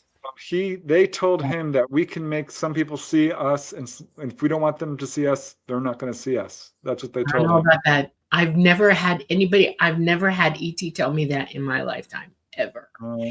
So no. What about protection? Yeah. What? What about protection though? Because I believe that they allow you to see what they want you to see. So in that case with myself, using it as an example, maybe they felt that something would happen to me if I saw the second part of it. Okay, there is a certain amount of hypnotic suggestion that they're capable of doing psychic with you. And if you're wide open psychic and they can capture you in your mind that way, yeah, they can hypnotize you into seeing what but it's not them making you see it, it's them suggesting you to see it. They'll pull whatever memory you have to see whatever you think it's going to be. In other words, they suggest it to you psychically. So it's you seeing what you want to see. It's just them psychically suggesting it to the point that it's hypnotic to you. That's how that works. In other words, I can't make you do anything you don't want to do, but I can hypnotically suggest you into it. See what I'm saying? And psychic ability is very powerful, and some people are more susceptible than other people, and they can do it. How missing time works too. Maybe. You know, if you don't want to remember, they will say, okay, you won't remember this. Or you will remember this as a dream. I've heard a number of cases of that. It's a hypnotic suggestion, yeah. We're very vulnerable to that. Humans are, you know? It's a wonder where all of this kind of plays out, because it almost is one big mind game. You know, as a human, we could call it a mind game. Maybe the ETs don't call it a mind game, but for us, it maybe is. How do we figure out the perception of what the purpose is? That's a really good question. It's called awareness. When you're 100% aware, you're not suggestible anymore. You're wide open psychic. They can't get to you. In other words, awareness, consciousness. If you're connected to your consciousness, you know, your physical brain with your consciousness, you're already talking to them and you see things exactly as they are. Reality opens up and you see wide open reality. While we're all fixed in our heads and we're not connected to our consciousness, we can imagine anything. We can become delusional all on our own. And that's what the problem is. And our problem is that we need to learn how to wake up. We need to learn how to become aware so that we don't do that. That's why we're vulnerable. We're not doing it as we should. That's why they're able to communicate psychically, because they are wide open psychic. They're 100% attached to their consciousness. They're speaking through themselves. We don't do that because you've been told not to. And it's time. Contactees are hyper aware people. They're very much aware of all the things that are going on around them and notice things in a way that's I've been with them. It's astonishing. Like, oh, do you see? When I was driving with this lady, and she's like, stop the car. I'm like, why? She's like, there's something up in the sky. And we pulled over. It was this tiny, itty bitty little black dot. I'm like, you saw that? She's like, yeah, I noticed it. I've become super aware of what's going on above my head, following, doing all this research. But I see that with contactees. They're very aware people. Most people look, the old saying, stop looking down, look up. We have to become more aware of our surroundings. We have to become more aware of what the energy that we're collecting and the psychic sounds that we're hearing, or the sights. You're a very psychic person. Everybody is. You have the equipment. You just need to turn the volume up on it so that you're 100% aware. Otherwise, you're trapped in your head and there's no way out. There's another phenomenon I want to talk about. I don't know if we have time, but maybe after the break. Added time. Not missing time, but added time. I had a guest on one of my previous few shows ago who actually claims that she lost a year of time. That it was like a Groundhog Day where in 2023, where she thought it was August 2024, and perceptions changed on that. Like the storyline actually changed on that. I mean, that, if true, that was very, very intensely trippy. Like I couldn't imagine all of a sudden having to redo a year. Oh my God, especially at, the last 10 years or so, I would be like, no, we'll just take that left at Albuquerque instead. Right. Maybe that was just intense precognition. You know what I mean? Like she really woke up to the point where she could see the future. I don't know. I've never heard. Without being able to talk to her, see her medical records and all that stuff, there's no way. I mean, we can talk about it, but we can't really You guys should have her on your show. Her name is her YouTube channel is Nikki Anna Jones.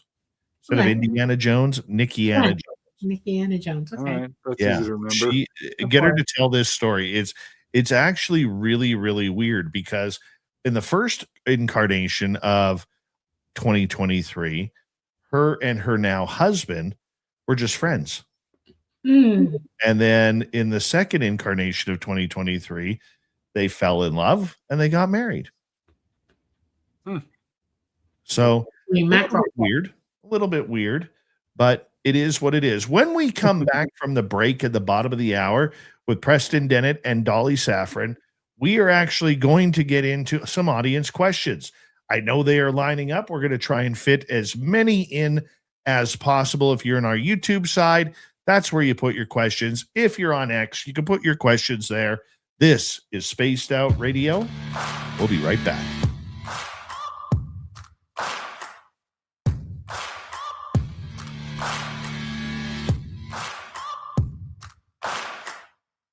You're listening to Spaced Out Radio with your host, Dave Scott.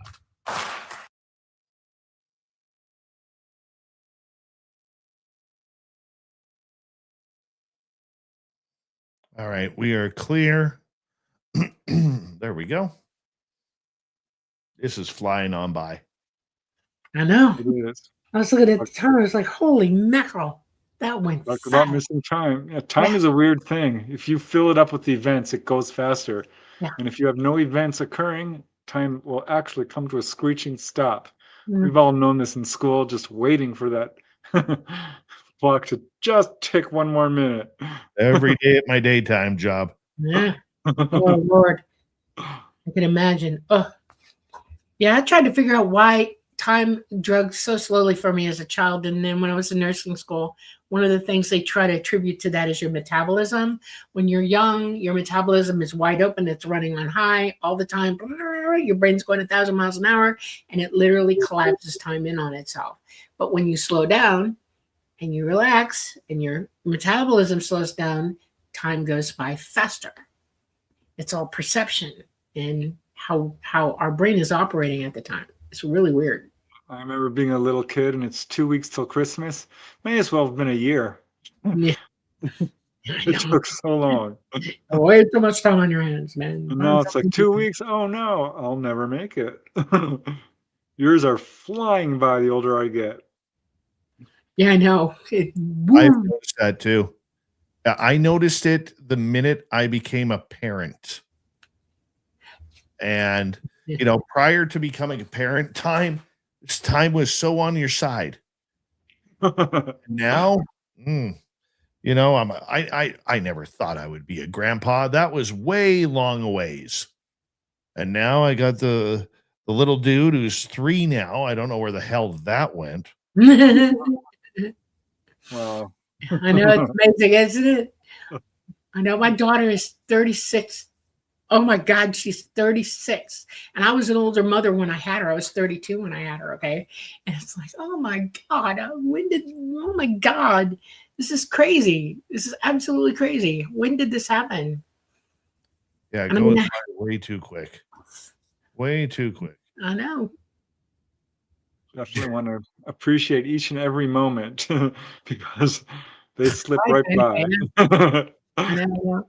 Jaren's Carter. Hope everyone is enjoying Dave's Friday night geriatric review. Brought to you by the AARP. Thank you. Thank you so much. I appreciate that. That is awesome. Mm-hmm. Yeah. Yeah, man. Yeah. I can't believe I go from my daughter being born in 1999 at 5 pounds, 13 ounces to me walking her down the aisle next year. Isn't that amazing? Where the hell did that go? I don't know. It's amazing. My daughter was born in 1990.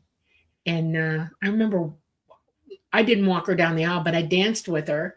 I got her first dance because, you know, her dad and I were already divorced. And she said, I want you to have the first dance. I was like, okay. So I danced with her, you know?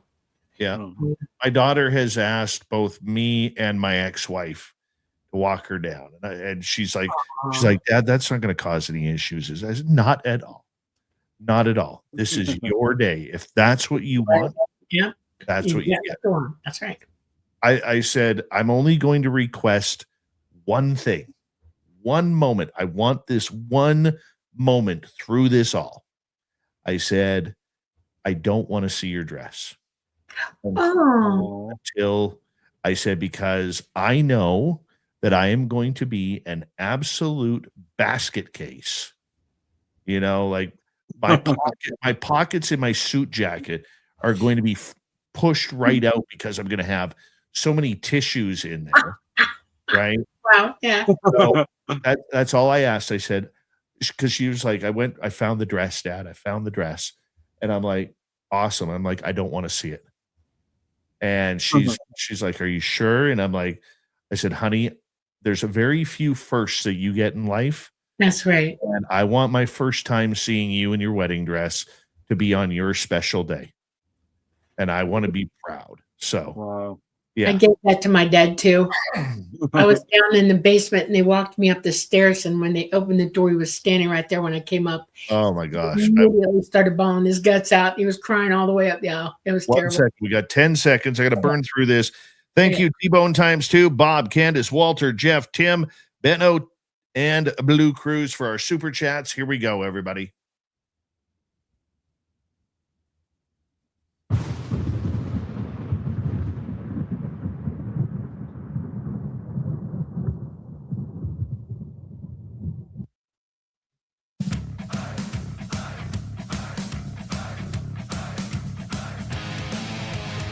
We are into the second half of Spaced Out Radio tonight. My name is Dave Scott. We got Preston Dennett. We have Dolly Safran on the show. PrestonDennett.weebly.com is his website. You can find his books there or online on Amazon. And we're going to get into some audience questions. So let's just get going. There's too many of them. I don't want to waste any time here. Let's start off with little Timmy Senor here. What is your favorite UFO portal case, Preston? It's a hard one. UFO portal case. I was just looking into one where a guy saw a humanoid in the employee bathroom of all places, where he worked in Pulaski, Texas. I was trying to figure out who this guy was. He was all dressed in silver, had grayish skin, bald head, and to get out of the bathroom, he opened up what appears to be a portal in the wall and disappeared through it. So that's one that immediately comes to mind. I'm not sure if that's my favorite. I don't get a whole lot of what I would call portal cases. So that's hard for me to comment on, but that does turn up where people will have ETs come in through the wall or out through the wall, and it looks like a portal. But so I guess that's how I would put that. Yeah. All right. Let's go to another one. Let's go to necessary dialogue. Do you think UFOs create pockets of time, waves that are self-contained as part of their propulsion system? No. They don't have propulsion systems. That's the one thing that they do not have. They do not propulse. They skim electromagnetic currents and or attract or repel them. They can move up or down at 360. They can do all of that. And it's because they've created an electromagnetic pocket that they're in. It's an environment that they're in. And they have more than one. They have an inner one and an outer one. And the outer one protects them from things hitting them. And the inner one protects them from time distortion and stuff like that. Because when they do travel, they open up what you might want to call a portal. I call it a light gate. They open a light gate and they go through the light gate. And so they're interdimensional when they do it. And they can skip, hundreds of thousands of light years in a half a second going through a light gate. And what Preston's describing is probably a light gate. So no, what they can do though, if they're with you and around you and you're with them, you can feel like you're experiencing a distortion in time. I've had that happen to me several times, because when you light gate, you're not in 3D anymore. You're outside of that, and it causes waves of nausea for me sometimes, or I'll get disoriented for half a second. I'll feel woozy, and then once we get through the light gate, I'm fine. I always hold my breath now because it helps me hang in there with myself while we're doing it, because it physically affects me. Yeah, I know in the Rua Zimbabwe case, the kids felt like they were moving in slow motion. And I think there's a couple of crash retrieval cases where the people go inside the UFO and time flows differently for them inside the UFO as opposed to the people outside. They'll come out and their watches have changed. Yeah. So it does like have its own time zone. It's interdimensional space. It's not 3D anymore. It's not third dimensional. It's interdimensional. Yeah. Right. Right. All right. Let's move on to another one. Let's go to T-Bone. Dolly, Preston. Whitley Strieber has said he was shown a not right alien hybrid. What is your opinion of this? Oh, I haven't. You go first. I would have to hear what he said about that. I don't know that I've heard that. I think that hybrids absolutely do exist. I did interview a lady who was taken to see hybrids, and they were not healthy. It did not work out well. And they told her this was not supposed to have happened. This is, didn't work out the way we had hoped. So I think sometimes there can be health problems involved. Perhaps that's what he's talking. I don't know. I haven't heard what he said about this. But hybrids, we're all hybrids to some extent. Honestly, I think that we have to stop looking at them as completely different from us, because the fact is they are interbreeding with us. We're interbreeding with them. And I don't think we even came from here. Some of them look just like us. Dolly has some interesting genetics, as many contactees do. So it's hard for me to comment on that case in particular, but I can certainly see why someone would be concerned when they see a hybrid, because they can look a little different. Okay. I'm going to open a door. It's called the door of my labbing. And I think that there are hybrids on this planet who've been picked up by the alt government, the military industrial complex, who are hybridized through ET, and they've messed with them to the point that they're not normal anymore in their head. They're messed up. They're hurt. They're injured, emotionally injured, and sometimes physically.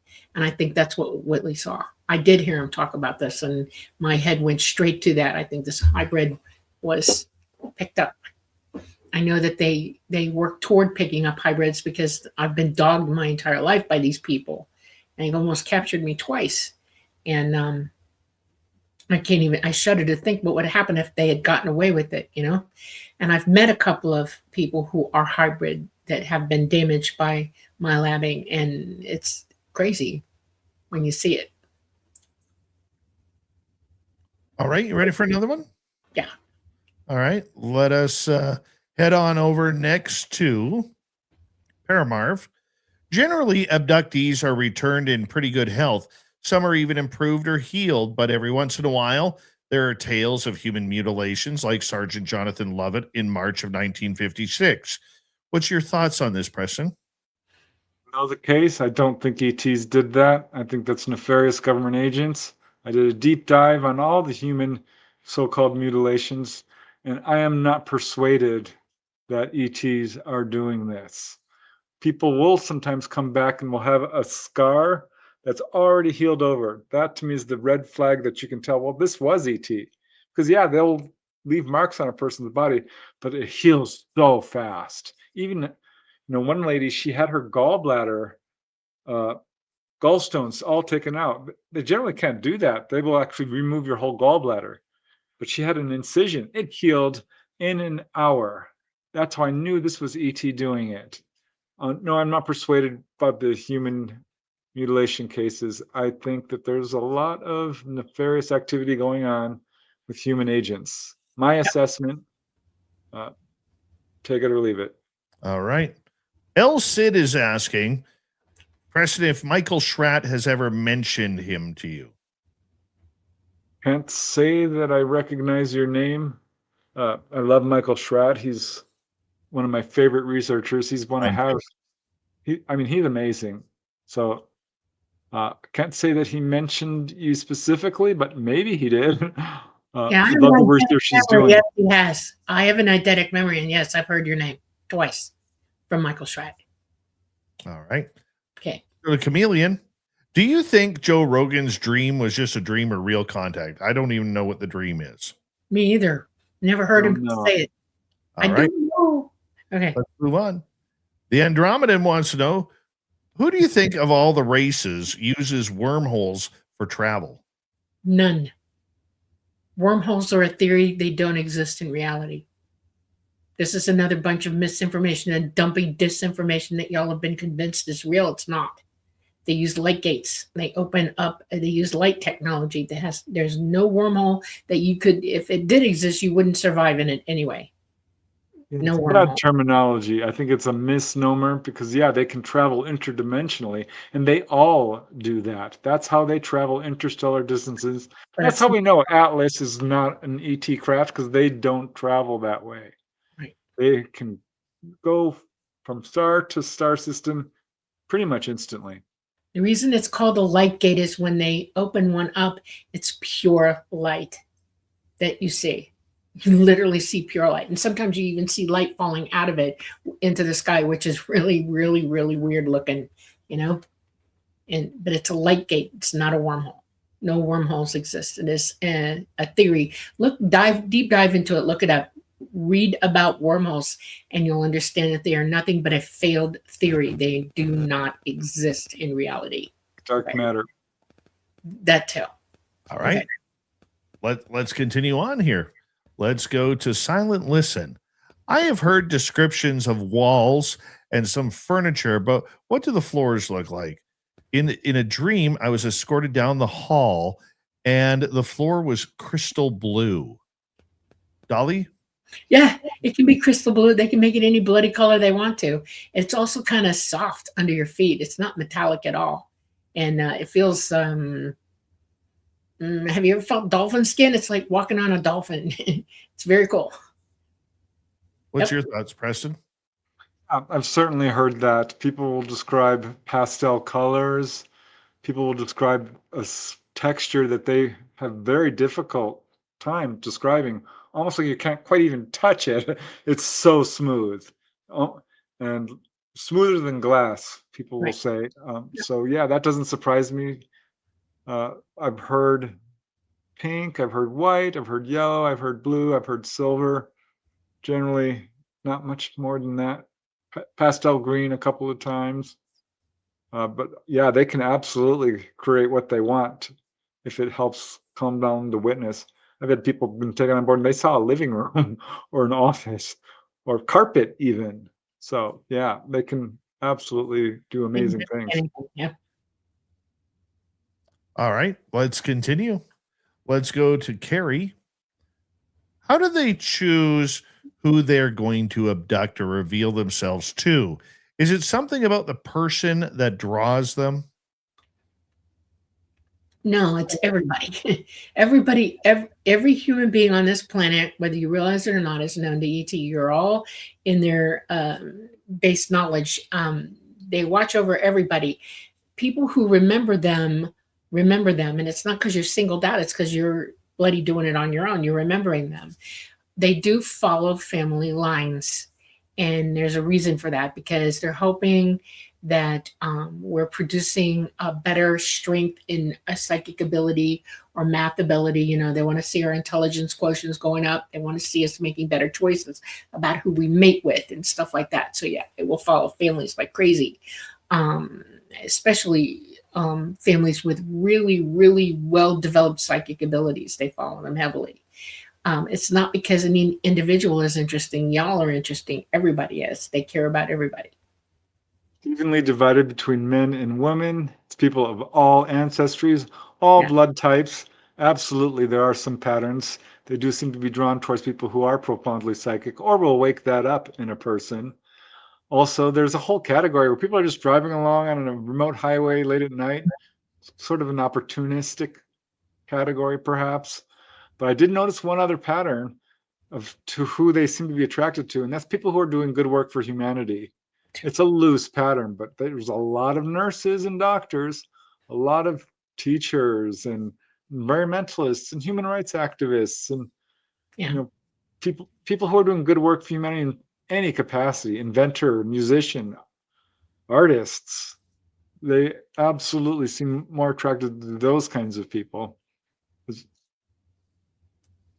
I think that a lot of times it's whether or not, and I think it goes beyond ET. I think it all depends on whether or not the phenomena wants to awaken you. And it's the phenomena doesn't knock on the door to ask permission. It just does. Yep. And it could be in the form of ghosts, it could be in the form of cryptid sightings, it could be a near-death experience, astral projection, or ET/UFOs. And I think the phenomena, for some reason, gives you these little insights of high strangeness. Try and see A, how you would react right off the bat, and B, whether you're going to pay attention. And for those who pay attention, they get more. I mean, yes, there's lineage that goes along with it, because I think there's different avenues of it. But I look at somebody like myself or some people that I know who had experiences later in life rather than children. I mean, the phenomena just kicked them right in the butt and made sure that they were paying attention. Right. What do you think about that, Dolly? Your awareness unlocks the door to hearing them and seeing them and knowing and having the phenomenon of existence come at you full force. If you start asking the universe questions, it's going to answer you, literally, and it will show you anything you want to know. And it's you wanting to know. It all starts with us. We're the searchers. We're the seekers, right? If you don't pay attention, you're not going to see it. Now there are some people who are very gifted in doing that, and the phenomenon, as you say, will knock them down and say, hey, you need to pay attention. And that'll happen. That'll absolutely happen. If you came here to awaken and go a certain route and you're not doing it, the universe will definitely pay you a visit and say, look, you came here for this, what are you doing? And literally knock you down for it. Yeah. Yeah. Look, you can see that with near-death experiences, which are tragic events, and yet they turn out to be a really pivotal moment in a person's life and wakes them up. And I think we see that with all the different aspects of what's going on here. And the high strangeness is super interesting to me because I think what's going on there is it encourages us to think outside of the box, consider new ideas, go a different direction. And I think it's intentional. They'll kind of like a shaman will kind of trick you a little bit or have a sense of humor to sort of really get you to shake up your belief system. I can see that. I can totally see that. Let's go to another question here, because we have about 7.5 minutes. We're going to go to T-Bone. Dolly and Preston, what is your opinion of Dr. Hawass and his work? Don't know Hawass. I don't know. Now I'm beginning to feel like I'm uninformed. There's a lot of people talking nowadays. I have no idea who they are. You have to give me an idea, or I'm going to go look them up. I'm looking them up as we speak. Okay. Now, Archaeologist. I think he's talking about the Egyptologist. Okay. Oh, I do know this guy. Yeah, I've seen him on Ancient Aliens or something. Yes. So you got a new theory? Is that what that is? Well, he's accused by his critics of being a gatekeeping Egyptian archaeologist, known for dismissive or combative responses to fringe theories, criticized for centralizing control over excavations and media narratives. Well, then I want to know who's paying him. Where does he get his paycheck? Because I guarantee you 9 times out of 10, if that's happening, it's because they're being paid off not to do that, what you need them to do. So why don't you ask him, who's your boss? Where are you getting your money from? You know, what grants have you been given not to disclose? It happens all over the place. I'm going to say this out loud, and he knows that I've said the name enough. He knows I'm going to talk about him when this situation comes up. And one of them is Avi Loeb. Okay. Avi Loeb is a highly prestigious, intelligent scientist, but he is managed, directed, and paid by the federal government in a university that gets money from the feds to pay him to do things. And he's asked for grants for all kinds of things. I have a real problem with the things that come out of his mouth, a real problem with it, because he spouts things that are outrageously wrong and not true. And it's because the government has an agenda and they've targeted him to spout these things. And I wish he'd stop. And then we're going to go to 3i Atlas. It's nothing but a planetary comet, period. Yes, it has different compositional material in it, but it's a comet nonetheless. And it's not coming back. It's not an alien. It's not a ship that's directed to do anything. ET does not fly in conventional space. And I wish he'd cut it out. Okay? Because he's alarming people by doing the things that he's doing and saying the things that he is. This is the type of things that I am really starting to get irritated with when I see good scientists being paid off to do this, because what they really want is this, and they won't get it unless they do that. See what I'm saying? Stop it.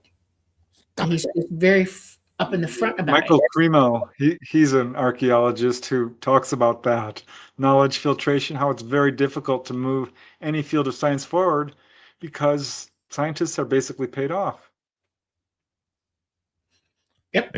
Makes a lot of sense. I mean, there is a big question about that. We could open up a whole different show in conspiracy theory about that. And you know what? I've told my listeners this, as we got about 4 minutes to go, and I want to get into one more question from our audience.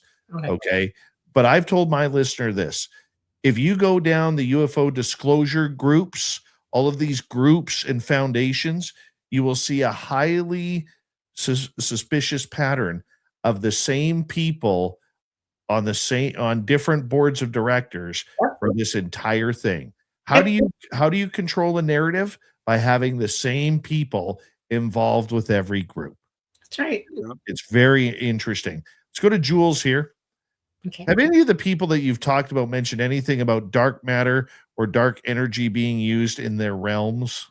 No such thing. We live in a universe that is light, and because you can't see that light, you don't call it dark.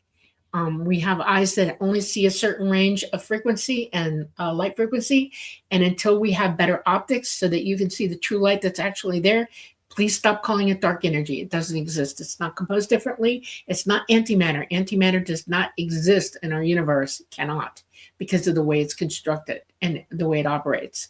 CERN tried to build the antimatter. They had 7 protons of it, and they went because it lost containment and it knocked it right out. No such thing as dark matter. Okay? Yeah, All right. Dolly learned from the ETs, by the way. We're going to be diving deeper into this in It's also good in physics too. and school too. Okay, I have So- a working understanding of physics, astronomical physics, as well as particle physics, and there is no dark matter, none. All right. One final question. Let's go to the Michael Leger, who carved my Sasquatch Oh, that I have, and nice. my little gnome Oh, that I have. He That's carved these talent. wood carvings. no. Yeah. Okay. Do they gift people with special abilities from time to time? I wouldn't put it quite that way. I think that they will work with people to help awaken them. But, I have heard people say, that the ETs told them, this is our gift to you for working with us and waking up their own psychic abilities. But it's you doing it. Ultimately, you are the one who's responsible for your own awakening. But they will facilitate it. And absolutely, I think it's a gift to be able to work closely with the ETs. So in a way, I would say that that's true, but I'm not sure I'd put it quite that way. I don't know, what about I you? do consider my being able to do the things that I have with them as a gift because I worked so hard to earn it. I don't know how to explain it any other way. I had an impossibly deep desire to be working with them and to do something with them, and I did. And I am lucky. I'm lucky that they gave me the gift of opportunity for that. That's how I look at it. It was an opportunity to learn, and that is a gift.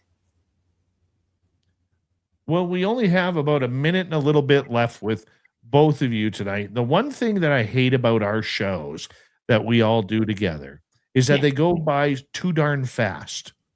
Yeah, they They really do. And I want to say a big thank you, Dolly and Preston, for coming back on Spaced Out Radio. You always come on once every couple of months to do a show with us because it's always different. It's always entertaining. Preston, tell everybody where they can find your books. You can find them on Amazon, of course, or other online retailers, bookstores. I have a website, prestondennett.weebly.com. You can dive deep in there and really get a lot of the information I have in my books, because I have excerpts and all kinds of information there. I'm on all the social media platforms and working on getting on more of them because they are multiplying like rabbits. But yeah, thanks, Dave. I love doing a show with you. It's always a blast. We love you too. Dolly, thank you very, very much.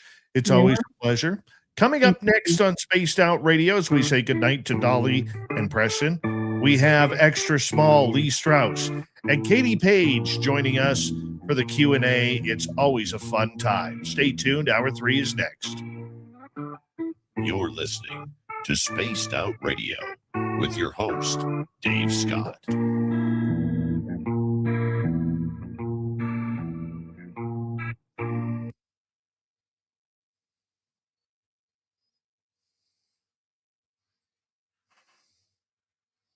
All right, guys, thank you so much. Always appreciate you. We just had her on our show last week. Yeah. Tell her hi. Yes, Katie tell Page. Katie hi. Yeah, We will. She's amazing. she She's is. absolutely So, amazing. She doesn't even know how amazing she is. It's I ridiculous. know. I know. Yeah. It's amazing. Yep. Yes. Okay. All right. All We're right, going guys. to bed. It's late. Have a good night. Take care. Thank you. Bye, Thank bye, you. Dave. Good night. All right. That's Preston and Dolly. I'm going to put this up there. If you're wondering where I'm going to be publicly, check that out. I'll be right back.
right. I am back. Let's bring in extra small Lee Strauss. There he is. Let's bring in Katie Page. How are you guys? Excellent. I'm excellent tonight. You know when you put something off for like a month and it becomes 2 and then 3 and then 6? Yeah, it's Well, called Spaced Out Media. It's called I dropped a new episode on Rocky Mountain Ranch Research Channel today where I'm going through all the documents from the ranch, and it's something different, and I'm excited about it. So I Awesome. feel good. Yeah. Lee? Things are great, man. I'm just happy to be here and I'm awake. I'm holding this until you. Thank There you. we go. Thank you. All right. Big thank you tonight to all of our super chatters: JSCO, Blue Cruise, T-Bone ×2, Cat Chaser, Bob, Candace, Walter, Jeff, Tim, and Benno for the super chats. Thank you, T-Bone, for the gifting of 5 memberships. You are amazing tonight, and you're so good to our listeners. Our store is open at spacedoutradio.com 24 hours a day, 7 days a week. We do not have ugly swag, people. No ugly swag. So make sure you check it on out. Here we go.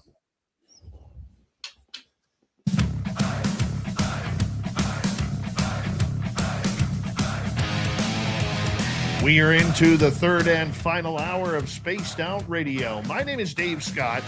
We have extra small Lee Strauss and Katie Page coming up for the Q&A momentarily.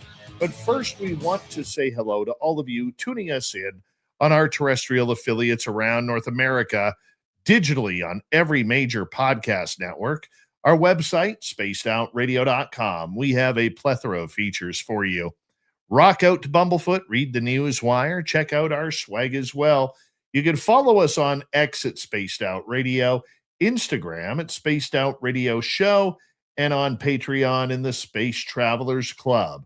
The Desert Clam has set the password for tonight in the SOR Space Travelers Club. Frigorific. Frigorific is your password. Use it wisely, space travelers, as the Clam sets the password each and every night right here on Spaced Out Radio. Let's head to the swamp. Hello and welcome to Spaced Out Radio's Swamp. I'm Swamp Dweller, and tonight I'm going to take you on a mystic journey of the unknown, sharing tales of monsters, legends, and nightmares. Welcome to the Spaced Out Radio Swamp. This happened when I was a small child, probably around 4 after I experienced what I know now was a near-death experience. I was with my grandmother, who was very healthy, still is very healthy for a 70-year-old woman. We went trekking across our property with a picnic basket in tow, just looking to sit down with our dog and have a nice time. Normal grandparent stuff. We ended up crossing the creek. It was dry at the time, to go back to the pasture. Nearby, probably maybe 50 yards away, was our cedar tree. We sat down and started eating when our dog started acting crazy. This dog, bless her soul, was an angel. It did not act like a dog most of the time, though.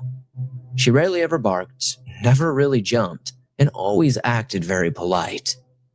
She went nuts, running in circles around us, growling and barking and just acting so vicious, something so out of character for this dog. My grandmother got concerned, so she put our picnic stuff back in the basket and tried to calm her down. I was sitting a few feet away, scared because my dog was growling and acting very out of character. I will admit my memory gets a bit fuzzy around this point, but I remember seeing a very large, gray creature step out of the creek and tree line. We had previously just walked through that area, which is why I remember it being so creepy. My grandmother scooped me up and booked it out of there as fast as possible. Our dog was running with us. I am 90% sure she ran to the cedar tree. She always talks about it being her favorite tree and how protective it is. The tree was a lot closer than her house, which was roughly a half-mile away at this point. I just know our dog calmed down and I was happier once we got to that tree. I don't live in the Southwest. I live in the South Central/East area of Arkansas, close to Louisiana. So I have no idea what this thing could be. Some people say skinwalkers, but like I said, I don't live in the Southwest. Some people say Wendigo, but I don't live up north. So I'm not exactly sure what this is, but if anybody knows, and you can comment down below, please let me know. Thank you, Swampy, for another crazy story. If you want more just like that, head to his YouTube channel, Swamp Dweller. Thousands of stories for you to choose from each and every day and night. From the swamp to the UFOs, the cryptids, it's Lee Strauss. We call him extra small around. They call him extra small, but he's big where it counts. Chasing Bigfoot through the woods on wild accounts. Talking ghosts in the dark, UFOs in the sky. Aliens laughing while they're cruising by. Yeah, Lee Strauss is out there. Hear that cosmic call? He's the legend of Element 115. Here on Spaced Out Radio's Q&A. Lee Strauss, it's always a pleasure to have you here, buddy. How you been doing?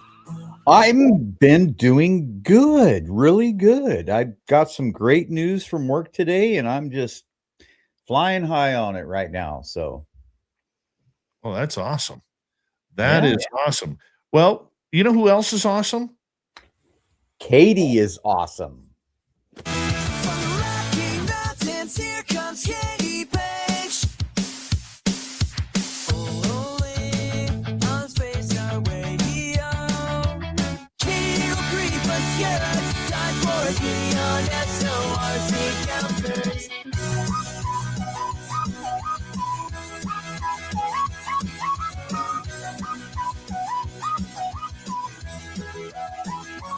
I love it when you guys are here. I get to play your music, and it's so nice to have a theme song, isn't it? It's so nice. You can't feel bad with that. It reminds me of one of those. You just can't be sad. If you're having a crappy day, just put that song on. Put a smile on your face. I love There it. you go. Not a problem. Katie, you always come in and give us a couple of stories. I do. We're gonna stick to Idaho because these are a couple cool cases, and you just had Preston and Dolly on, and Yes. they give us food for thought, right? I might not always 100% agree, but I do appreciate her perspective on things, and it makes me kind of question, the kind of the narrative. Point being, and we're going to talk about some of these things today, and these are two perfect cases. They're both out of the same town, a little over a decade apart in Reary, Idaho. So Idaho was never a state that I thought was like that big when it came to UFOs and UAP, but Idaho is surprisingly like it has some really cool cases. So this case comes, it's from 1950. It's called the Little Men Encounters. Again, it's kind of Reary, Idaho has kind of turned into this hot spot. And in August of 1950, multiple witnesses, including Navajo individuals and local residents, reported a large, round UFO hovering low over farmland. And I know you guys talked about that earlier, if a lot of these abduction cases happen specifically in more rural areas. And I think Preston's gave some statistics on that I thought was kind of interesting. But anyway, so according to the witnesses, these small humanoid beings emerged from the craft and moved about the area. They did not speak, but instead appeared to communicate through gestures and movements as if curious or observant rather than threatening. In one incident, cattle broke through a steel gate and ran for miles, behavior that ranchers describe as completely out of character. And another witnesses described a zigzagging light in the sky, followed shortly by the appearance of small figures on the ground. One man reported a particularly unsettling movement when a small humanoid figure approached his vehicle and tapped on the windshield, then retreated back toward the craft. So the beings were consistently described as small, non-aggressive, and oddly curious, around 3 to 3.5 feet tall. But before we talk about these cases, I want to talk about the behavior. So 17 years later, in the same town in Reary, Idaho, they would again have another UFO entity encounter. This time, 2 Native American farmhands were driving along Highway 26 when their vehicle was suddenly engulfed by a brilliant light. Moments later, a small domed craft landed nearby and the car immediately lost power. then this is where it gets interesting. A small humanoid being, approximately 3.5 feet tall, floated out of the craft, which, floating ET kind of reminds me of the Pascagoula case, right, where they sort of Right. floated. Um, so he floated out of the craft. Witnesses described it as having a wrinkled, pitted face, which reminds me of Rocky Mountain Ranch, large ears, small eyes, and a slit for a mouth. Without speaking, the being entered the driver's seat of the car and took control, steering the disabled vehicle off the road into a nearby field. One of the men fled in terror and was briefly chased by a second small being, while the other remained frozen, like paralyzed, inside the vehicle, unable to move as the entity emitted high-pitched they couldn't understand what they were saying. They were like these ee sounds, kind of reminds me of a dolphin. Moments later, both beings floated back into the craft, which departed with a flash of light, traveling and leaving no physical trace behind. So these two cases in the same town describe similar kind of beings, both involving like vehicles and interaction with humans, these little beings being very curious. So what do you guys make of those cases? Well, the fact that they both happened in the same town is curious, right? You mentioned in the beginning where this craft flew through the sky above the witnesses and did sort of like a zigzag pattern, Mm-hmm. right? Well, that I've seen that before, where it basically lit up the ground where I was standing, and the person I was with actually saw that craft do that zigzag pattern and took off just super fast. But the ground lit up. I was looking at the ground. I was like, "Holy crud! What the heck was that?" Lightning? No, because we were up at Mount Baker, not too far from Dave's house back then, and it was curious. So that to me is very believable, right? The a being taking control of a motor vehicle, yeah, I suppose that's possible. They take control of our cameras. They zap the juice out of things.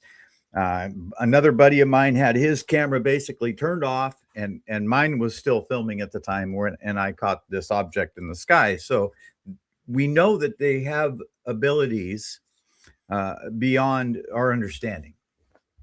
Yeah. What's interesting too about the zigzag pattern, that particular case where they interacted with the vehicle and took control, that was in 1967. And with the Snippy case where we had that map where, the horses were kind of corralled in the zigzag shaped pattern, like something was doing that to them. Could that be similar? It's the same year. And I think it's interesting, this curiosity or this playfulness. I mean, does this suggest that ET can be playful? And do they have a sense of humor? Oh, I'm sure Dave can answer this, but yes, we've talked about this before. They definitely have a sense of humor. Yeah, but what's the sense of humor about? Like, I mean, what to us could be terrifying could be them, just having fun on a Saturday night. Right. I mean, ETs have to be little and they go through adolescence and they turn into the teenagers that have pranks. So I wonder about that. Like, do do they get in trouble back at their home planet? Like, what were you guys doing?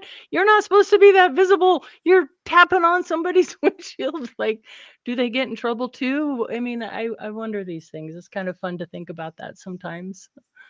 I would agree with that. I would totally agree with that. You have another story for us? Well, what I was going to show. So, what's interesting about these disc-shaped crafts? So, this is Dr. Joshua Pearson, who did his dissertation on UFOs and UAPs. And since these are all craft sightings, I thought it would be kind of fun to talk about some of these scientific. He had to vet these cases for his dissertation. So these cases were very specifically targeted to be part of this. And some of the things that were in the reports that I just shared, since they were dome shaped, the types of sounds emitted, the high pitched ringing in the ears, the pacing. One thing he found was that these disc shaped craft seemed to pace vehicles or aircraft. That they tend to have physical effects, the dome top, red light, blue beams, portholes, 75-foot diameter circles, and things like that. So I just think that, as far as looking at these older cases and going back and researching some of these commonalities, I still think there's things to be learned. Wouldn't you agree with that?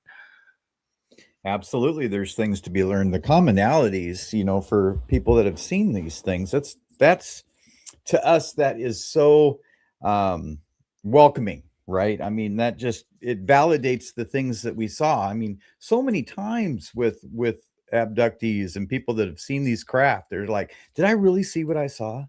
Right. That is so common for us all to keep questioning. Gosh, did I see what I saw? Did I experience what I experienced? And these things cross those barriers and make us feel so much more at ease with the reality. Right. Something I would like to talk to you guys too a little bit about, as described in these cases, is playfulness. One witness ran in fear, the other one was paralyzed.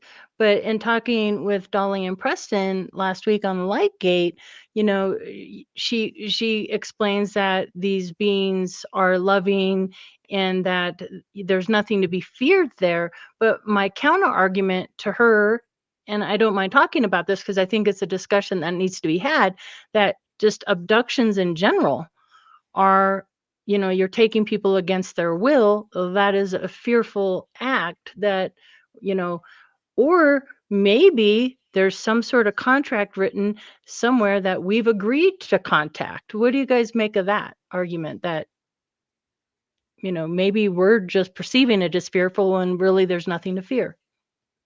Well, I think when anything's out of your perceived, circle, it's going to be fearful. Yeah. We can talk brave, but when it happens to you, you do take that step back. When you see that UFO on the ground and you see it lighting up, you don't rush to it just to say, "Oh, look at that. It's a UFO." Unless you're Travis. Travis did. Well, I mean, I'm not going to Travis. say. Well, very true. Very true. Damn it, Travis, for ruining my theory. But there's always one. For the majority of us, we're going to be cautious. I don't care how brave you are if you've ran into burning buildings to save a dog or a cat. When you see something that should not exist, the last thing you're doing is running up to it. It's just human nature to protect yourself. Your first instinct is, am I okay? Are the people around me okay? What am I looking at? What am I actually seeing? Is this actually real? Are my eyes playing tricks on me? Is my mind playing tricks on me? This is not supposed to exist. Take it all in. I want to know every fabric of this because I want to remember it. By the way, I've forgotten that I have a camera on my phone in my pocket. Right. But do you think the ET's intentions, that no ETs have bad intentions for humans, that they're all good, that they just want the best for us, or are there bad ones out there? I think there is. And I think if we go to the free experiencers, study from about 10 years ago, 9 years ago, where they said 82 to 84% of all encounters were positive, and I believe 14% were negative, and then the rest was an I don't know. I think that's the way that's probably more accurate. Look, the reason why we're so freaked out of aliens is not because we're being taken. It's because of the perception of Hollywood. Good point. Right? Hollywood doesn't usually make aliens the good guy. Sure, there's comedies like Paul. There's dramas like E.T.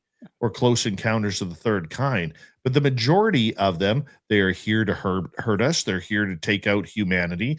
They're here to destroy the planet. They're here to enslave us. They're here to do absolute harm. Because every movie needs a protagonist and an antagonist. Yeah. So I'm not saying that people aren't having good encounter or bad encounters. I've had a couple of bad encounters. I don't ever want to relive those. Yeah. But I also know that I've had some really cool encounters that I cannot fathom or understand. But I'm going to accept them as that and go from there. Right. It's interesting too. One of the findings for the disc profiles, it says that the negative response to interaction. So of the different types of craft, these disc craft had a more negative response from people than other shapes. And I found that interesting in Dr. Pearson's dissertation, that he came to that finding with the disc shape. So it begs a question, I love that he looked at that statistic with the different types of descriptions or shapes of craft and how people perceive them. And with these dish shapes, they were more fearful. But in these two particular cases tonight out of Idaho, these were like playful interactions, a little bit, where they're kind of goofing around with the vehicles. And why is it, I want to ask Lee this, why do you think, Lee, that we don't hear these encounters so much anymore where, the engines are dying on the cars or they're starting and stopping like we see in Close Encounters of the Third Kind with the pickup truck scene? Well, the reason why that probably doesn't come up much anymore is I think abductions have slowed way down in the past couple of years, for one. But going back to our perception of bad or good or negative or positive as far as our abductions, you got to remember that we're dealing with another species that does not see humans as we view ourselves, right? So our perception is going to be different than their perception of us. Okay, so we perceive it to be a negative, and they're just like, what are you complaining about? Your body is just like a pair of clothes that you put on in the morning and you discard at night. That's how they are possibly viewing us. We have this skin that we're in for a while and then we discard it, and so they could definitely see us differently than we see ourselves. Maybe they don't even see us at all. They just see our souls or our energy, our light energy. Well, it seems that they see our bodies because it seems like they're testing for something. They're Like poking. They want to know They're poking. Yeah, they're poking us, right? Just like we would do with any other animal, to see, what in our environment is affecting our bodies. That's what I imagine. That's what I think is going on. I think that you could be onto something. I think that it's a fair argument, but I also think that we don't understand their complexities.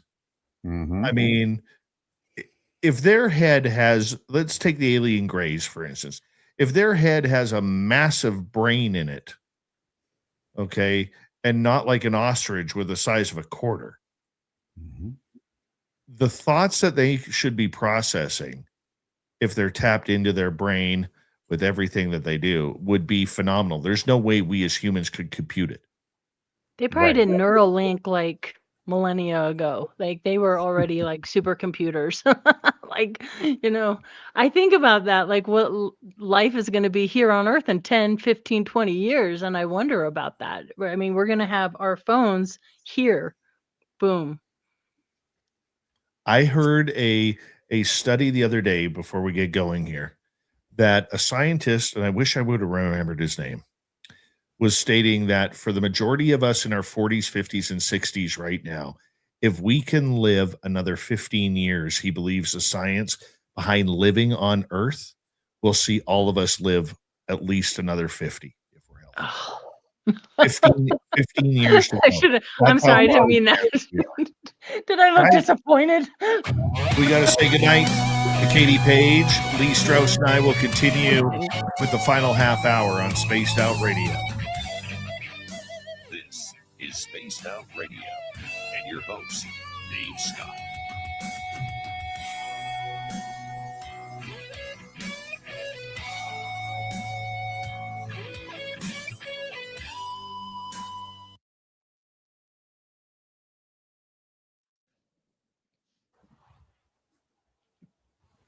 All right, we are clear. We are clear.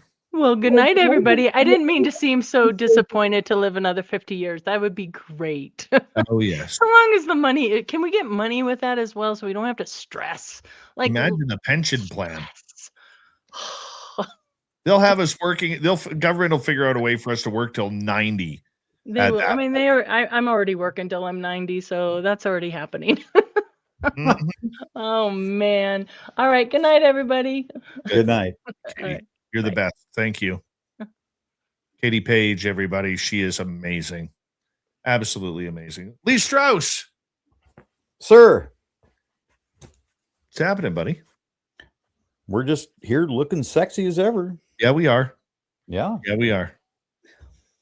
I shaved today, so I didn't look quite like you. That's okay. Didn't need to give you any competition tonight. That's okay. I'm getting the beard trimmed up here very quickly. Getting ready for summer. Got to lose some weight there off the beard, huh? Yeah, well, I need to lose some weight all around, man. It's not even getting, it's to the point where it's not even funny anymore. Oh, this happens as we get older, you know. I got a buddy of mine, and I know the minute I say this, there's going to be comments all over the chat room. Don't care. Okay. Don't need the opinion. No offense, audience. I got a buddy of mine who I work with in my daytime job. He did the carnivore diet, and he lost 41 pounds in like 7 weeks. And he's been hardcore discipline on it. And I like meat. Yeah. I really like meat. So I think I'm going to go. I want to try that. I've been on Ozempic before. I was on Ozempic a couple of years ago. I lost about 21 pounds, but or 25 pounds, I think. But it just, I don't like putting shit in my body like that. And I didn't have any of the bad side effects, but I did have a couple of side effects to it. Like number one, everything I smelled burnt. Oh. And I got a lot of heartburn off of it. So I'm trying to prepare myself mentally to do something. Because my buddy, his energy is way up. Like everything is just way up for him. And I'm just looking at the results. And another buddy of mine has taken it. He's dropped 35 pounds. Another buddy of mine has done it. Him and his wife both lost about 80 pounds. Right. So on the carnivore diet. Yeah. Yeah. Yeah. My thing is, here's my only problem with it. I love vegetables. Yeah. I do. I love, like when I have a meal, like if I'm having a chicken breast or a steak, I love having a salad there, or potatoes, or green peppers, or asparagus, or something along. I love peas. Ever since I was a kid, I love green peas.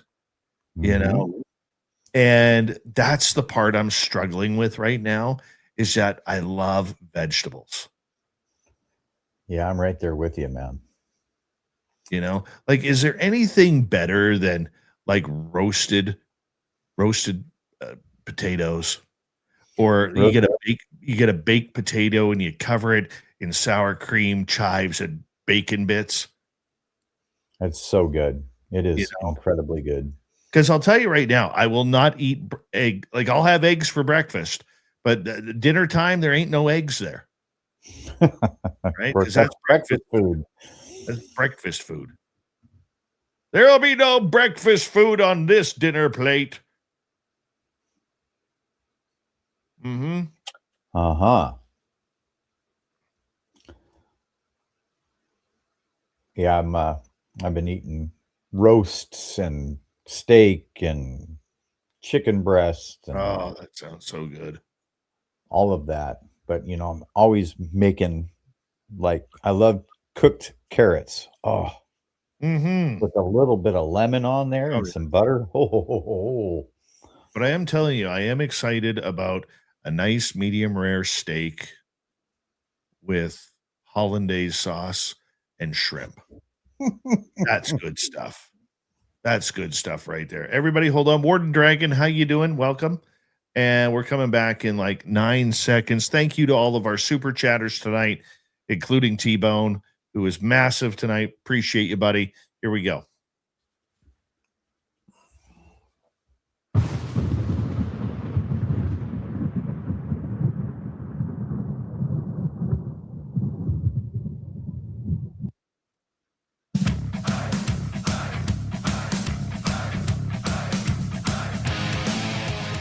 We are into the final half hour of Spaced Out Radio. Good to have you with us. My name is Dave Scott. We have Lee Strauss, the extra small one, hanging out with us tonight. It's always fun when he's here. We're into the Q&A. That's what we do.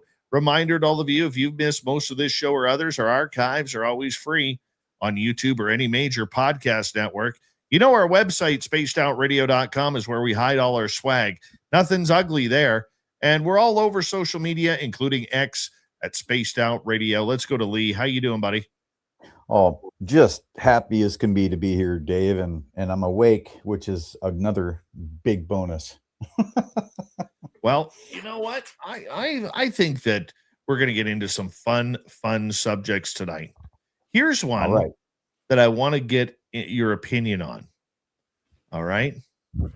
So a reporter was asking U.S. Space Force Major General John Olson about UFOs today. All right. And he basically said, if we look at this tiny blue planet in an unimaginably vast cosmos, there's absolutely other life out there. But here's where it caught my attention, because little things do, especially if I'm, interested in that part of the conversation. The reporter asked about UAP and UFOs. Now, all of you know not to, go down a road that I've gone down on this show about 286 times in the last, 17 months. But guys, I'm telling you, there is a giant difference between UFOs and UAP. Okay, sure, many of you will sit there and say it's semantics. UAP or UFOs fall under the UAP category. But just for a second, just for 1 second, to the people who don't see it or who do see it as semantics. It's easy to hide things when you're not specific. If I say, Mom, where's the food? My mom would say, it's in the fridge. Okay.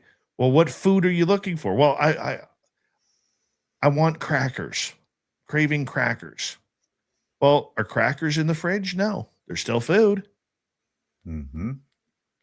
Okay. Now, a lot of people will say that's a stupid example.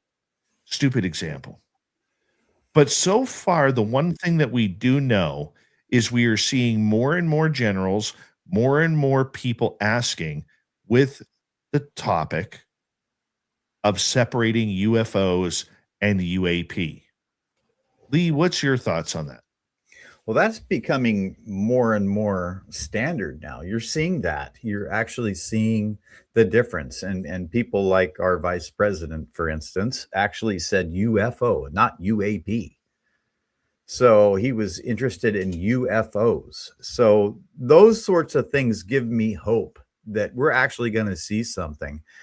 There has been a lot of news kind of squealing out from the corners of the genre lately about a possible government acknowledgement of UFOs coming this summer. So, with our collective fingers crossed, that's what I'm hoping for. And I do have high hopes that it's going to happen. Yeah, it just seems to me that everybody is going back from UAP to UFO. It seems like it's in the collective now, for sure. And nothing could make nothing could make us happier. Let's put it back where it belongs. Why why come up with all the semantics on this? Well, I think people are starting to understand that every time they see UAP, they're hearing about drones. They're Yeah. hearing about unidentified lighting phenomena. They're Mhm. hearing about unidentified irrigation phenomena. They're hearing about balloons, plastic bags that get caught up in the atmosphere with the winds. Okay, they're talking about birds, they're talking about balloons, they're talking about all sorts of different encounters. Okay, maybe even other airplanes or aircraft, maybe missiles. All right, but nobody Mhm. is really talking about UFOs. Well, they're So starting to, like I said, I've seen it, I've heard it. One thing that comes to mind, Dave, is that there is so much new technology that is coming out as of late, and we're not just talking about it in America. We're talking about Russia and China and India and all these Japan. We're coming out with these crazy drones now. It's not only that, not just with propellers, but without propellers. There's drones that are, using other sorts of propulsion out there. And instead of giving them, okay, well, that's a drone, we're just going to give all of these things that we're seeing in the sky right now, UAP, things that we do not understand. Like you said, it could be a shopping bag or whatever it is floating across the sky or whatever. But it's just such a broad term, you know. It just is. It's incredibly broad, and they try to loop everything in, and you can't with UFOs. You just can't put it in the UAP category. I would agree. I would agree. Let's get to another fun story here. I don't know if you heard this one, but a television station is reporting that scientists are apparently investigating a bizarre new mushroom that causes people to experience the same hallucination. What are people experiencing, Lee? Tiny elf-like humans marching beneath doors, crawling up the walls, clinging onto furniture. The server set a timer for about 15 minutes and warned us, don't eat it until the timer goes off, or you might see little people. Now, this could be one hell of a good drug. Not that I'm recommending anybody taking it. Okay. Apparently, this type of mushroom, and I'm going to butcher this. I know I'm going to butcher the name. Okay. It's Lanmaoa asiatica, Okay. a mushroom found in parts of Yunnan province in China that has been linked to vivid hallucinations where people report seeing tiny elf-like humans, whether it's gnomes or what First Nations people call little people. And they seem to be acting, I hate to use this, but to take one right out of Charlie and the Chocolate Factory, they seem to be acting like Oompa Loompas. Tiny Oompa Loompas. So, yeah. Just in that short time that you told that story, I've already developed a theory. Of course you have. And of course I have. Just to let you know, since I'm Swedish, we call these things tomtegubbens in Swedish. So what people, I believe, is happening with these mushrooms is they're allowing us to see in a different frequency, in a frequency where these things do exist, where we can visually see them or perceive them, right? So maybe that's at a slightly higher frequency.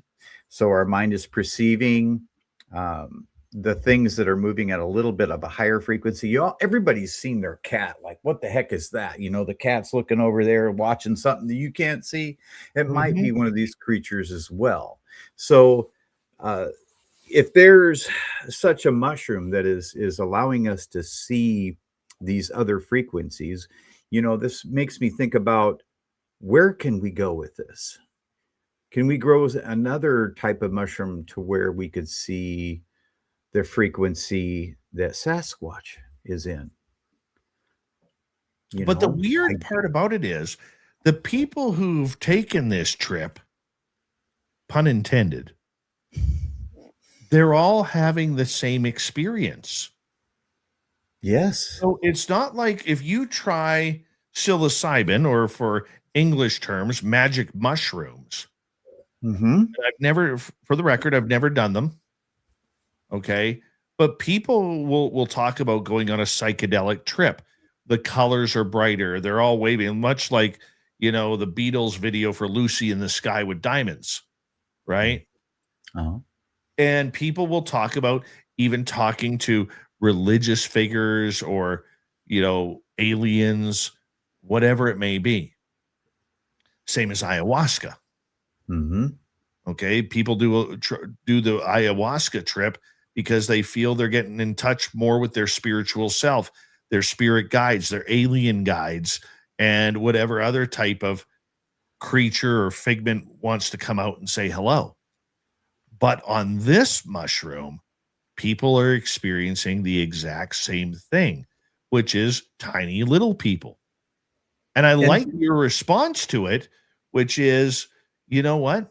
Maybe it's opening up our eyes to a realm that we just cannot see with the human eye. And yes, but what this mushroom is doing is it's elevating everybody that's taking it in that to that same frequency. That's why everybody's seeing the same thing. Right?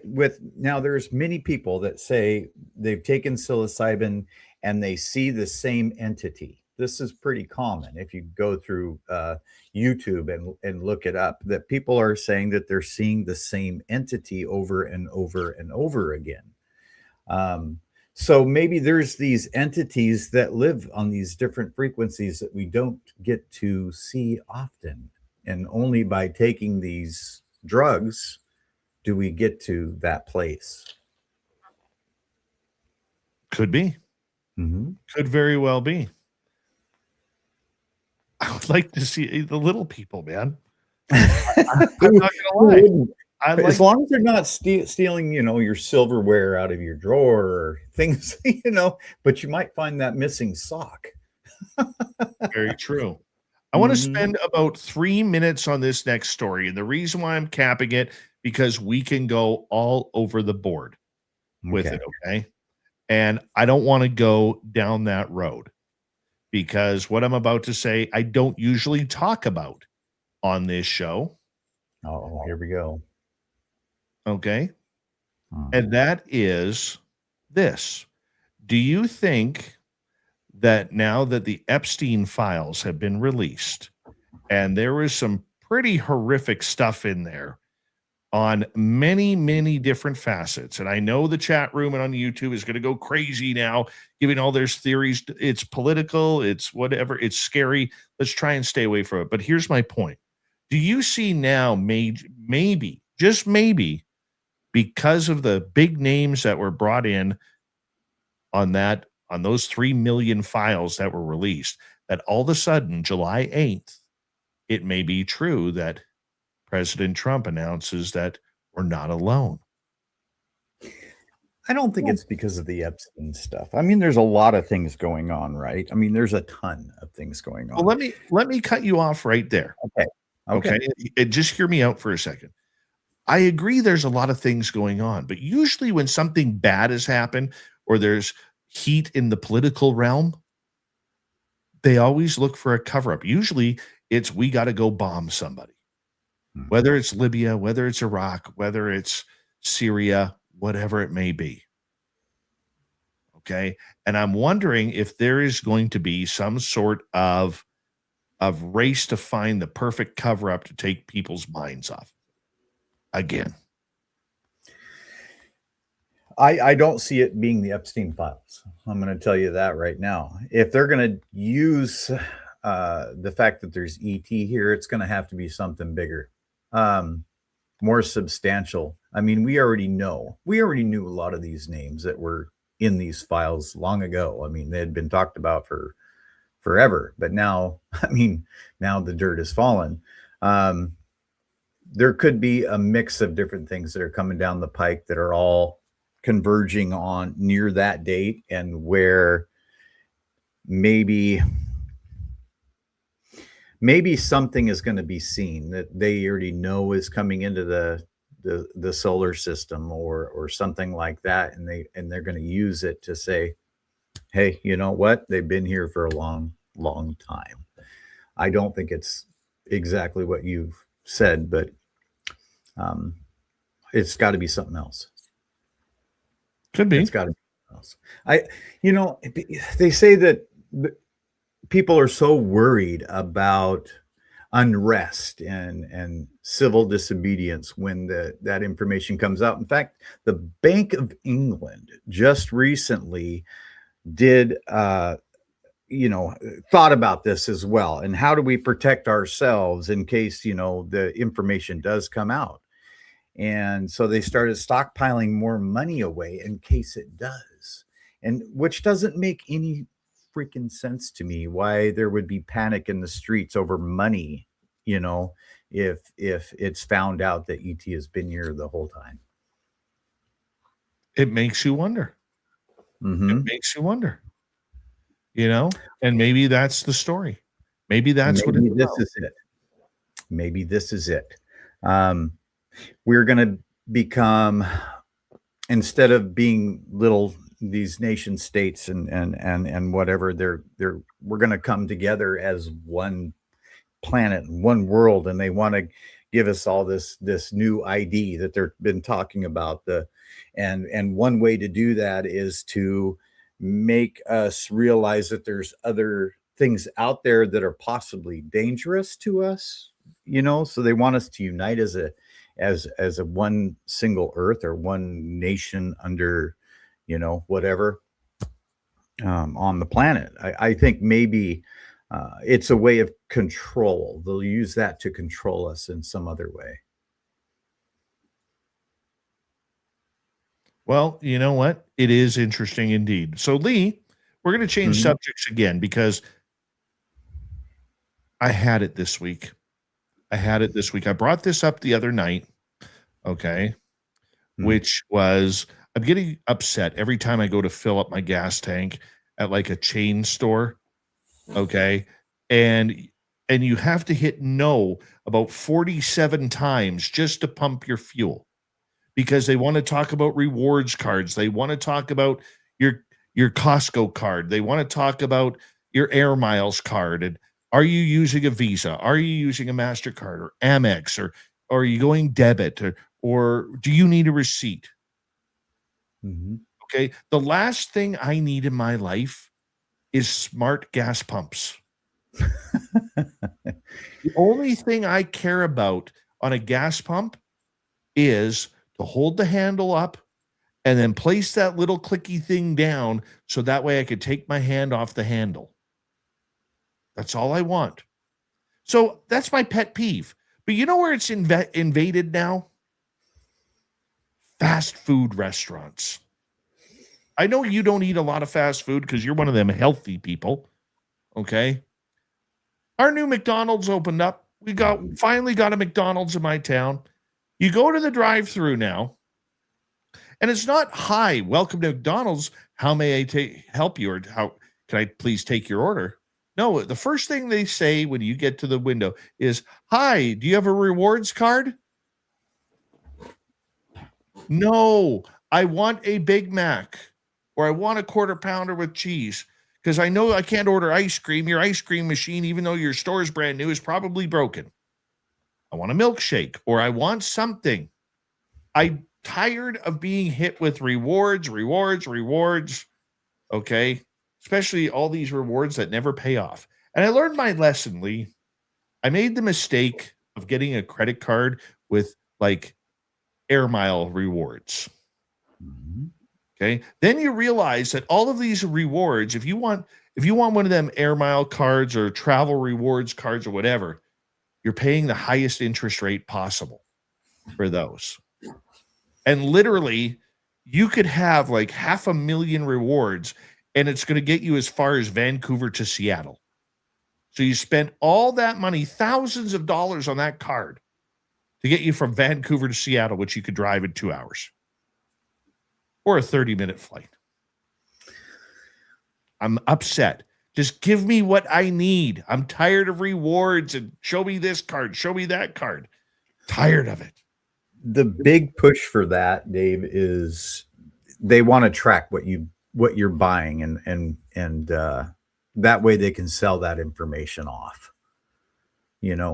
Anything that you do during the day, what you purchase, how much gas you put in your vehicle, even how far you drive, all of that information, somebody's going to pay for that.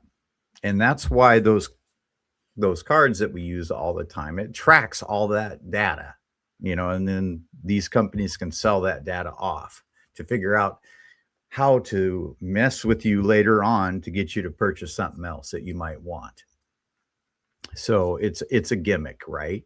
And we're marching very fast towards the digital ID. Apparently in Alaska, they're already pushing this thing. So look for it to come to a hometown near you, I guess is what I'm getting at. You know what I'd be happy to see? I'd be happy to see some of these gas stations hire gas jockeys again. There was nothing better an experience than somebody pumping your gas, washing your windows with that dirty water, cleaning your headlights, checking your oil. That's real service, man. And to think that something so simple is a lost art. Okay. And McDonald's, no, I don't want your app. Tim Hortons, I don't want your app. Subway, I don't want your app. Okay. What I want is just to come in, be quick because you're fast food, and I want to leave. Getting tired of it. That's my curmudgeon-y point for the day. And on that note, Lee, I can't even allow you to respond because we're out of time. As we say hello to Mr. Ron Bumblefoot Thal, rocking in the background with Little Brother is watching. Bumblefoot is the official music of Spaced Out Radio, rocking us in and out of every single show. Get your horns up for the guitar god himself. Special thanks to everybody listening in at work, at home, in your cars, wherever you may be. Thank you to everyone in our chat rooms tonight. YouTube, Twitch, LGAP, Facebook, Spreaker, LinkedIn, Space Travelers Club, and on X at hashtag Spaced Out Radio.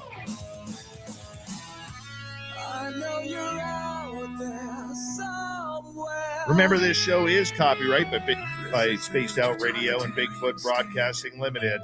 Thank you so much for choosing to share your evening with us, because together, my friends, we own the night. Mr. Bumblefoot, we need a favor. We need you to take us home.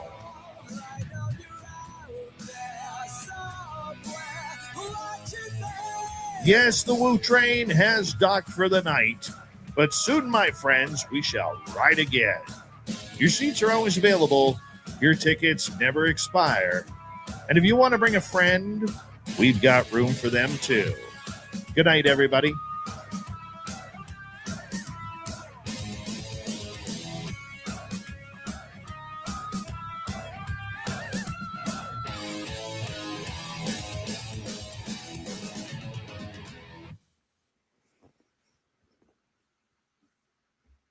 Be right with you, Lee. No worries, brother. Let me tell you something, brother. Let me tell you something. Snap into a Slim Jim. I know. Meat stick. Got to chew that food, Dave.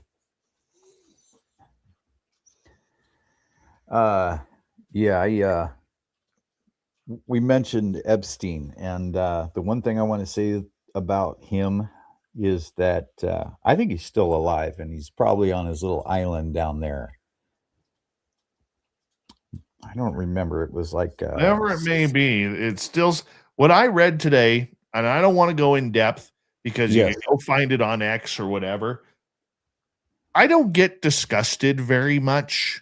right. I'm not going to say that I'm on a high horse or anything because I have a pretty liberal mind when it comes to things. Okay, I really do. Give me 2 seconds here. You know, I also believe that what happens in your bedroom or whatever your kink or fetish is, go for it. If that's what you're into, go for it. Don't care. Don't care if that's your thing. But some of the stuff I read on there was like, holy cow. Holy cow. Like, I don't care who you support politically because Yeah. it's both sides who are involved, both sides doing this, the billionaires and musicians and movie actors and actresses, men, women. I was like, holy cow. Yeah. Now, if they end up releasing more of this, which Oh, I yeah. hope they do, Oh, okay, I yes. really hope they do, they have to release the Diddy files, man. Oh, yeah. There you go. And between both of those, you're going to see both Hollywood and Washington, D.C. get a giant enema. At least Mhm. that's what's deserved. Yes. A giant enema. Right? Absolutely. I mean, Absolutely. I think one of the ones that got me the most, and look, I'm not going to go into it, we don't know how much of this is true or how much this has been reported, guys. Let's also Mhm. remember that when it comes to these, and I'm saying this from a journalistic point of view, okay? A lot of these files are reports. They're not Yes. convictions. They are not, these are accusatory reports. Like if I were to file, if Lee punched me in the face and I filed a police report with him, okay, are they damning? Sure they are. There's some ugly, ugly accusations in there, okay, from eyewitnesses. To me, the emails are more important and the PDFs are more important than the eyewitness testimony. Mhm. Because those PDFs, those photos, the 2,000 videos that have been released, but I've only seen a couple of them. Okay, they are, that's going to be the damning testimony that glues together those eyewitness reports. And if all that comes together, there's people who have to fry. Oh, yes. Okay, like that alleged story of, I'm just going to pick one here because I realize that if I mention the T word, that everybody's going to go haywire. Okay, but that one story about Robin Leach, did you see that one? Remember I Lifestyles of didn't. Rich and I Famous? had heard Robin Leach was in there, but I don't know the story. Well, apparently, while he was doing his thing to a young lady, he strangled her to death. Oh my God. Yeah. That's one of the alleged reports. Okay. Yeah. And, People have to and cry. if stories like that are true, look, our emotions are going to say he's guilty. Yeah. Guilty, guilty, guilty, guilty. It's like when you see an athlete who is accused of doing some bad stuff to a lady. Okay. Immediately we look at that person as guilty because of their name, their fame, potential fortune. Okay. What we don't know as humans is we're not following the case to follow the evidence.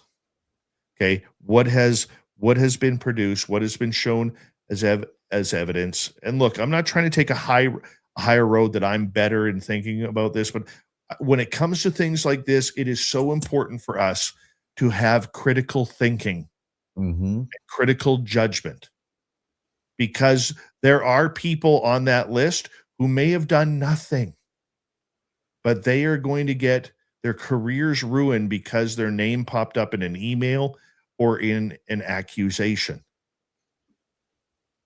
But for those who are guilty, they need to fry. I don't care if it's the current president. I don't care if it's a former president. I don't care if it's Bill Gates. I don't care if it's Tom Hanks. I don't care if it's any of the hundreds of names that are there. If this is true and they are found guilty, which the majority of them will never go to court. Okay. Unfortunately. There's going to be billions of dollars of settlements here. Okay. Sure, the odd one or two may get it, but if you take that report of Robin Leach, is Robin Leach still alive? I don't even know. I don't know. Right? Haven't heard about, I mean, he's got to be about 96 years old right now. Right? No, you can't do, you guys have to think critically. Yes. Okay. Just because your name is in an email doesn't make you guilty by association. No offense, Derek. That's the problem of emotion in a case.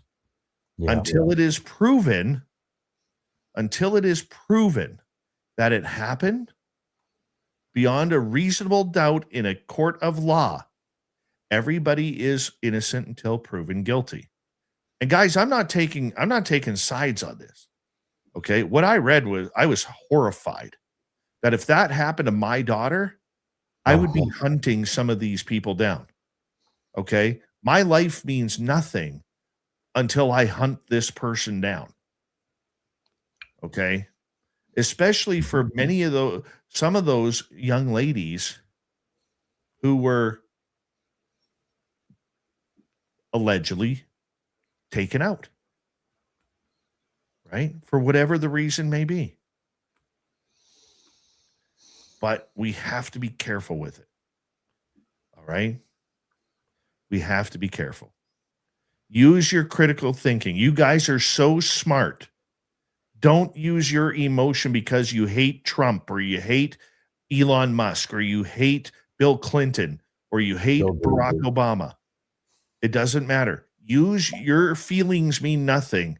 In a case like this, use your critical thinking before jumping on the bandwagon like everybody else is.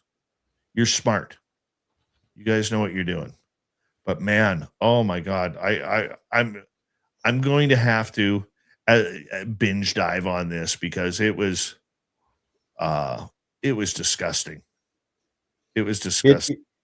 It is so hard for me to not get on and talk political stuff, especially with the fever pitch that stuff is at right now. But you are correct. You are correct that it's better that we have all the evidence before we start dogpiling on people. Best line of the night from our chat room. I hate quinoa by Dr. Bob. Thank you. And yes, I do know it's pronounced quinoa. But let's pronounce it properly, because when you absolutely are a horseshit food like quinoa, you don't deserve to have a fancy name. I'm sorry, you don't. You just don't. Quinoa. God, I hate quinoa. So, Mrs. SOR, let me tell you this. About what year are we? We're in 2026. So let's go back to about 2012, 2013. Mrs. SOR is on one of her health kicks. Okay. One of these vegan health kicks. And I looked at her and I said, Dave doesn't do vegan. Okay. So she decided to make stuffed peppers one night. And usually her stuffed peppers are pretty damn good. Okay. Not going to lie. They're pretty damn good. All right. What do you put in a stuffed pepper? Well, you put beef. You put some cheese on there. Maybe a few little like mushrooms or whatever to mix it in. Tastes good. So Dave cuts open his green pepper or his red pepper. Mm-hmm. And instead of beef, it is filled with quinoa. Oh. So I looked at her and I said, you know, I'm just going to be blunt. I said, what the fuck is this? Where's the beef? Where's the beef? She goes, well, we're using the quinoa as a Substitute. A substitute. So I gave be polite. I gave a couple of bites, realized that it's like eating horse food. Okay. So what did I do, Lee? I politely take my plate to the garbage can. Oh. I put the rest in the garbage can. All right, because it tasted like shit. Okay. I looked at my daughters and I said, what would you like for dinner? I'm going out. I'm going out. They were like, can we get Chinese food? Yes, we could get Chinese food. I looked at the wife and I'm like, do you want anything? No, I'm good with my quinoa things. Oh, okay. You go eat that. All right. You go eat that. So, dude, I know where it's going. I have to follow it up with this one. Now, Mrs. SOR, I'm going to tell you, she's pretty good people. Okay, Lee, you've met her. She's hilarious. She's awesome. Okay, she's fun. Okay.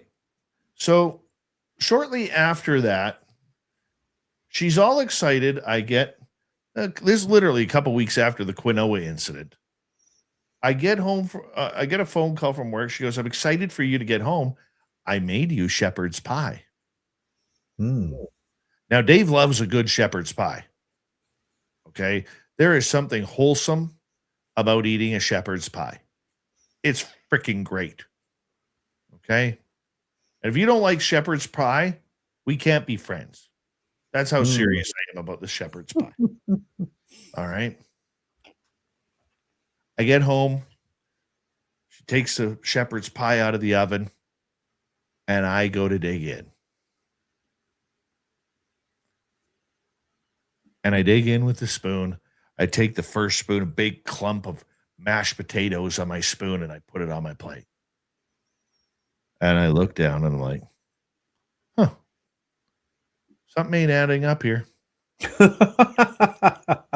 So I take my second big spoon, all right, and I put it on my plate.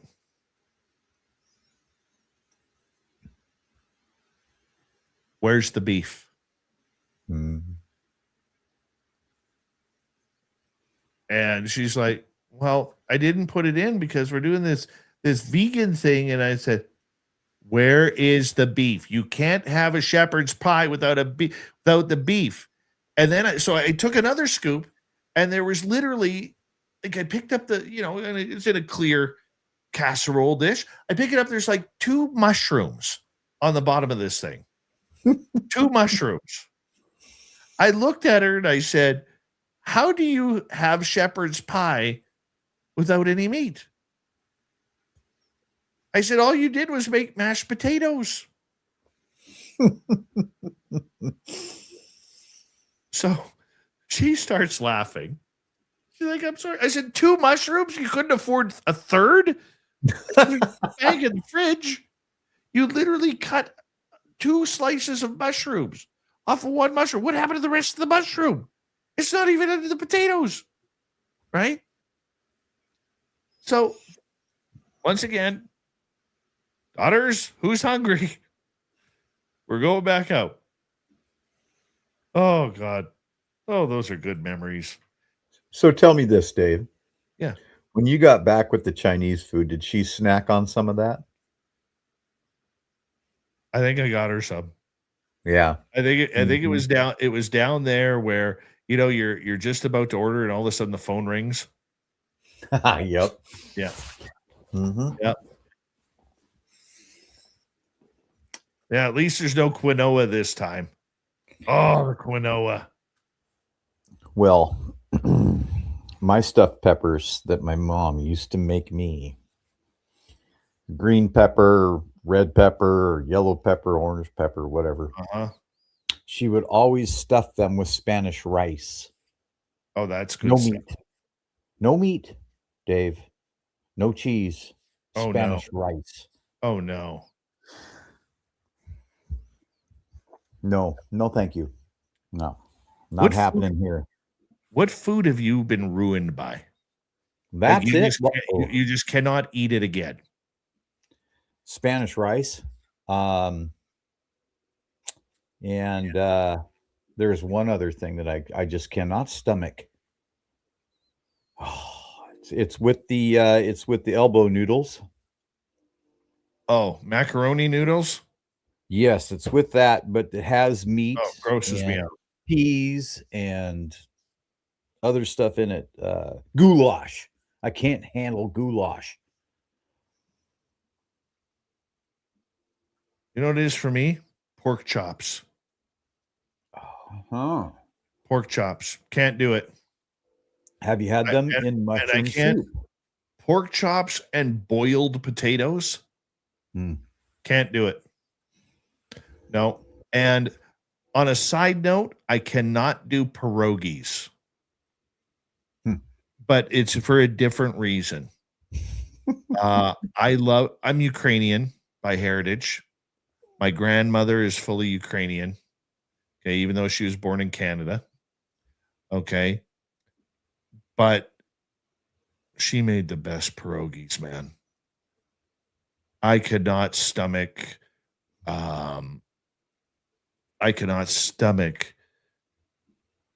store-bought pierogies. So I am like absolutely refusing to eat. Tim, it's like a dumpling. Pierogies are like a dumpling. Except you could pack different stuff in there. Like one of my favorites was like mashed potatoes and cheese with a little bit of bacon in them. Oh, that was good stuff when my grandma made those. Right? That was really good stuff when that happened. I knew she liked me. I'd go over to my grandma's house. She'd be like that. You know? Yeah. Yeah. But no, I can't eat pierogies anymore. Well, and with that, Dave, my good buddy, I'm going to call it a night. All right. That's okay. We'll miss you. We'll miss you. Oh, you'll see me next week.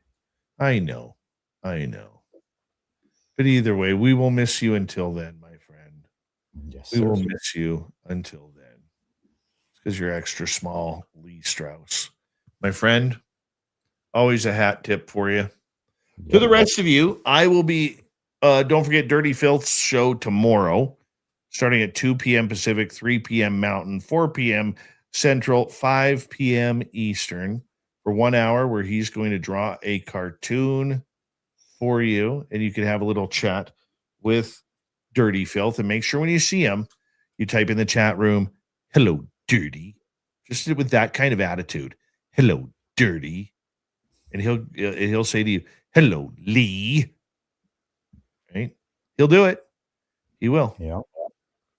All right. Lee, go have fun. All right, brother. Good night, all. Love you, buddy. Thank you for a great night. Yep. Thank you. Extra small Lee Strauss, everybody. He is amazing. Absolutely amazing. For the rest of you, I want to say a big thank you to Benno, T-Bone ×2, along with the addition of 5, not 1, not 2, not 3, not 4, but 5 membership gifts. Thank you to Little Timmy Senor, Jeff Steve Garvey, Cat Chaser, Bob Thorson, Candace, Walter, and Blue Cruise, and JSCO. You guys are awesome. Who do I have on Monday? Holy shit, we're in February already. Let me take a look. Still got to find somebody for Thursday, but Monday, remember, we're bringing back Teddy Hadiyiska to take your questions from the Dyatlov Pass. Remember that? Yeah, bringing her back for you guys. Hold on 2 seconds here. I got a couple minutes. I'm not hanging up just yet, guys. I'm not hanging up just yet. Just let me get organized here. All right, let's go like this. Give me 2 seconds here. Yeah, that'll be on Monday. You know what else pisses me off? Authentication codes. That drives me nuts.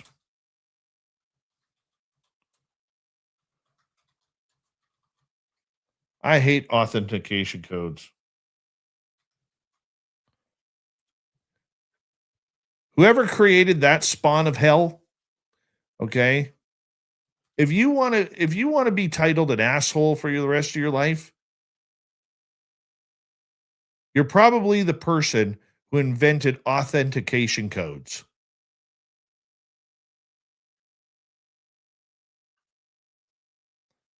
Imagine somebody became a multi-billionaire out of fear-mongering for authentication codes. Now, look, I'm not saying hacking doesn't happen, and it is getting worse and worse, but some of the sites that I have to sign into daily, nobody's hacking into that stuff, man. Nobody's hacking into it. Why? Because there's no personal information there.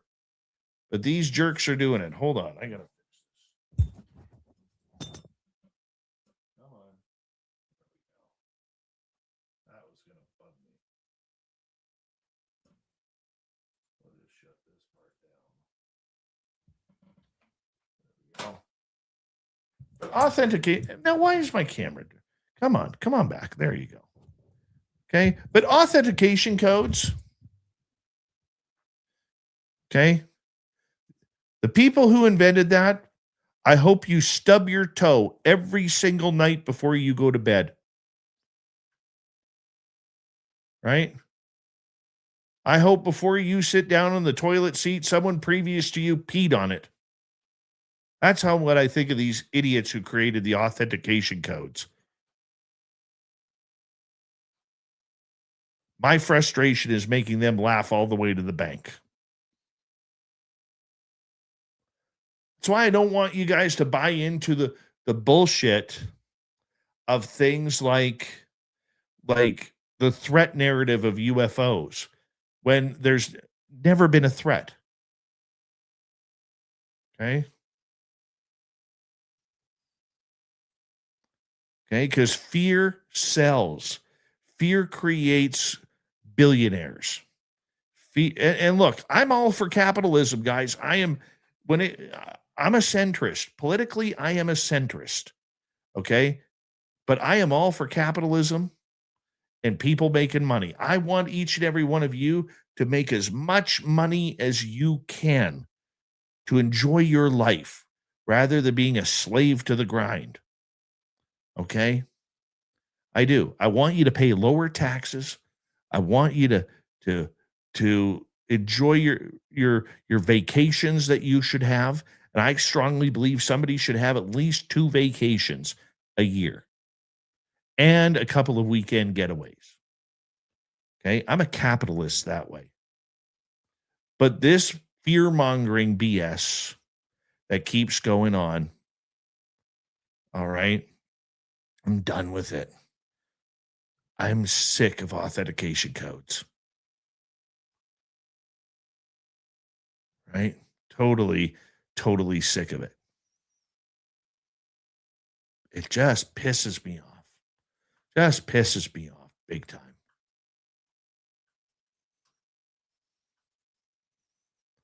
Let's upload this. Send that off. So I'm going to try and have some discipline tonight. I really am.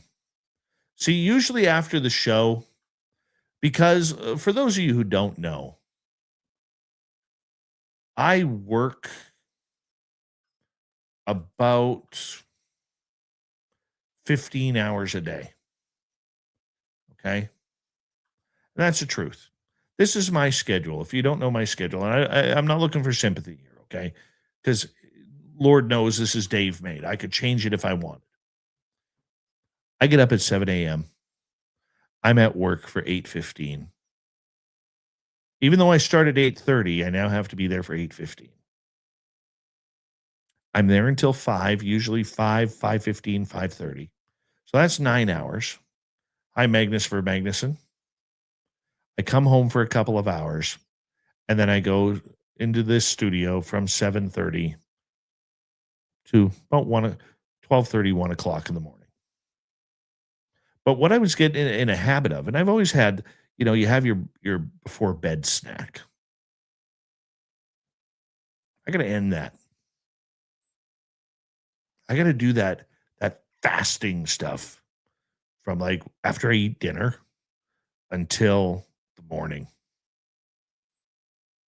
But it's amazing how food becomes a habit or a crutch. When I'm depressed, I snack. I don't eat a lot of junk food. I really don't. But my big thing that I have to discipline myself on is beverages. Beverages. I love a Tim Hortons ice cap. I could drink 2, 3, 4 of those a day. They're so good. I love Pepsi. I love iced tea. I love cream soda. Okay. I love chocolate milk. I love root beer. Love it all. Right? But I love water too. I get bored with water. Lex Diaz, how are you? But this nighttime snacking stuff after my second shift, it needs to go away. I need to somehow get that discipline to literally cut that out. I do. So I'm starting tonight.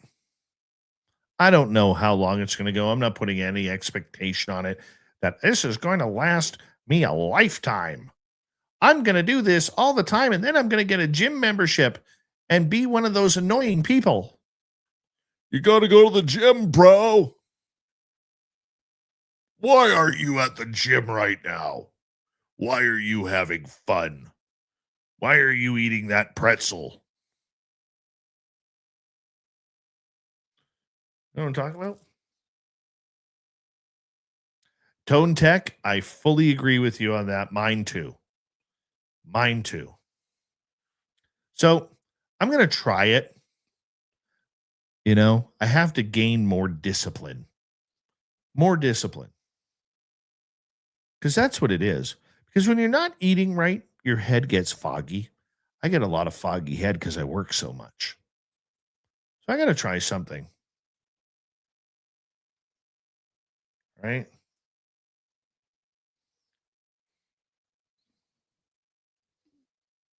I'm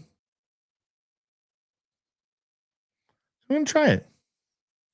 I don't know if I'm going to do a mixture of keto and carnivore, if I'm going to go hardcore carnivore, or if I'm just going to start eating right. I don't know. Because I like bread. My favorite lunch is the deli right across in the grocery store, right across from my daytime job. They got a deli in there. And man, do they make a good pastrami Swiss sandwich. That's good stuff. Mayonnaise on both sides of the bun. Fresh onions, fresh lettuce, fresh tomato. Cut it in half. That's a sandwich, people. That is a sandwich.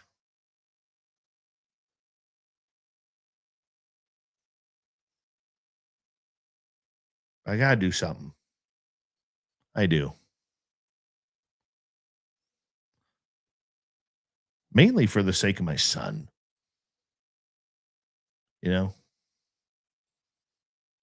Dr. Bob, you are a hated individual. I never gain weight. Eat whatever I want. Go ahead. Hate me.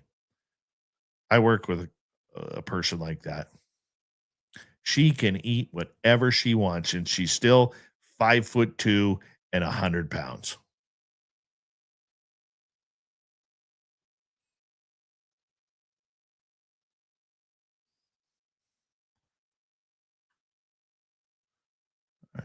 one's done. That one's done. We're going to share that. So I want you guys to hold me accountable. All right? Hold me accountable. Every night when you come into the chat room now, ask me if I ate the night before after the show, and remind me not to eat after the show again. I'd appreciate that. If you were born in the 70s, you don't have to do anything. I'm a 73 edition, but I think it's kind of time to get a little bit more healthier, because I kind of like my son, kind of like my daughters. I kind of like my grandson.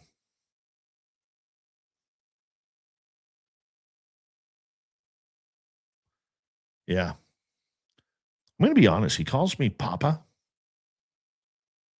He does. He'd be like, hey, Papa. I think I'm starting to like Papa better than I am Grandpa. Grandpa just seems like so old, whereas like I'm not old. I don't think old or whatever. So I think I'm going to be called Papa. You can call me Papa. Mel, I'm not a quitter, my friend. I am not a quitter. One day. Anyways, Teddy Hadayiska, Monday. Christian McLeod, Tuesday. Aaron Kuhn on Wednesday. We'll have a guest filled out for Thursday. And our Keith Andrews, Friday. A great week coming up on the mighty SOR.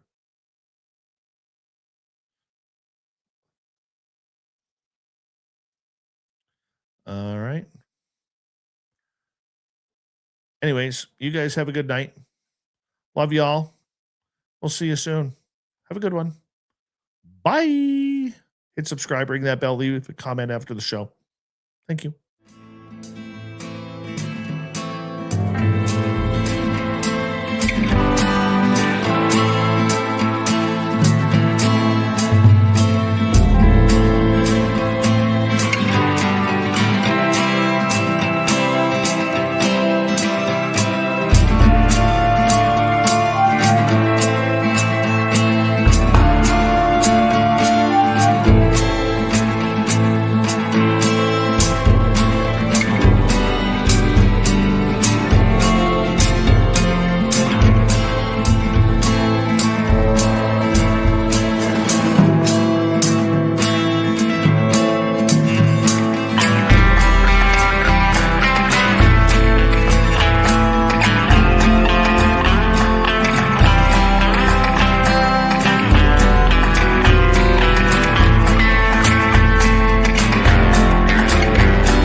Healthy, my friend. You too. You need bail money, give me a call. Always, Dad. Take care. You too.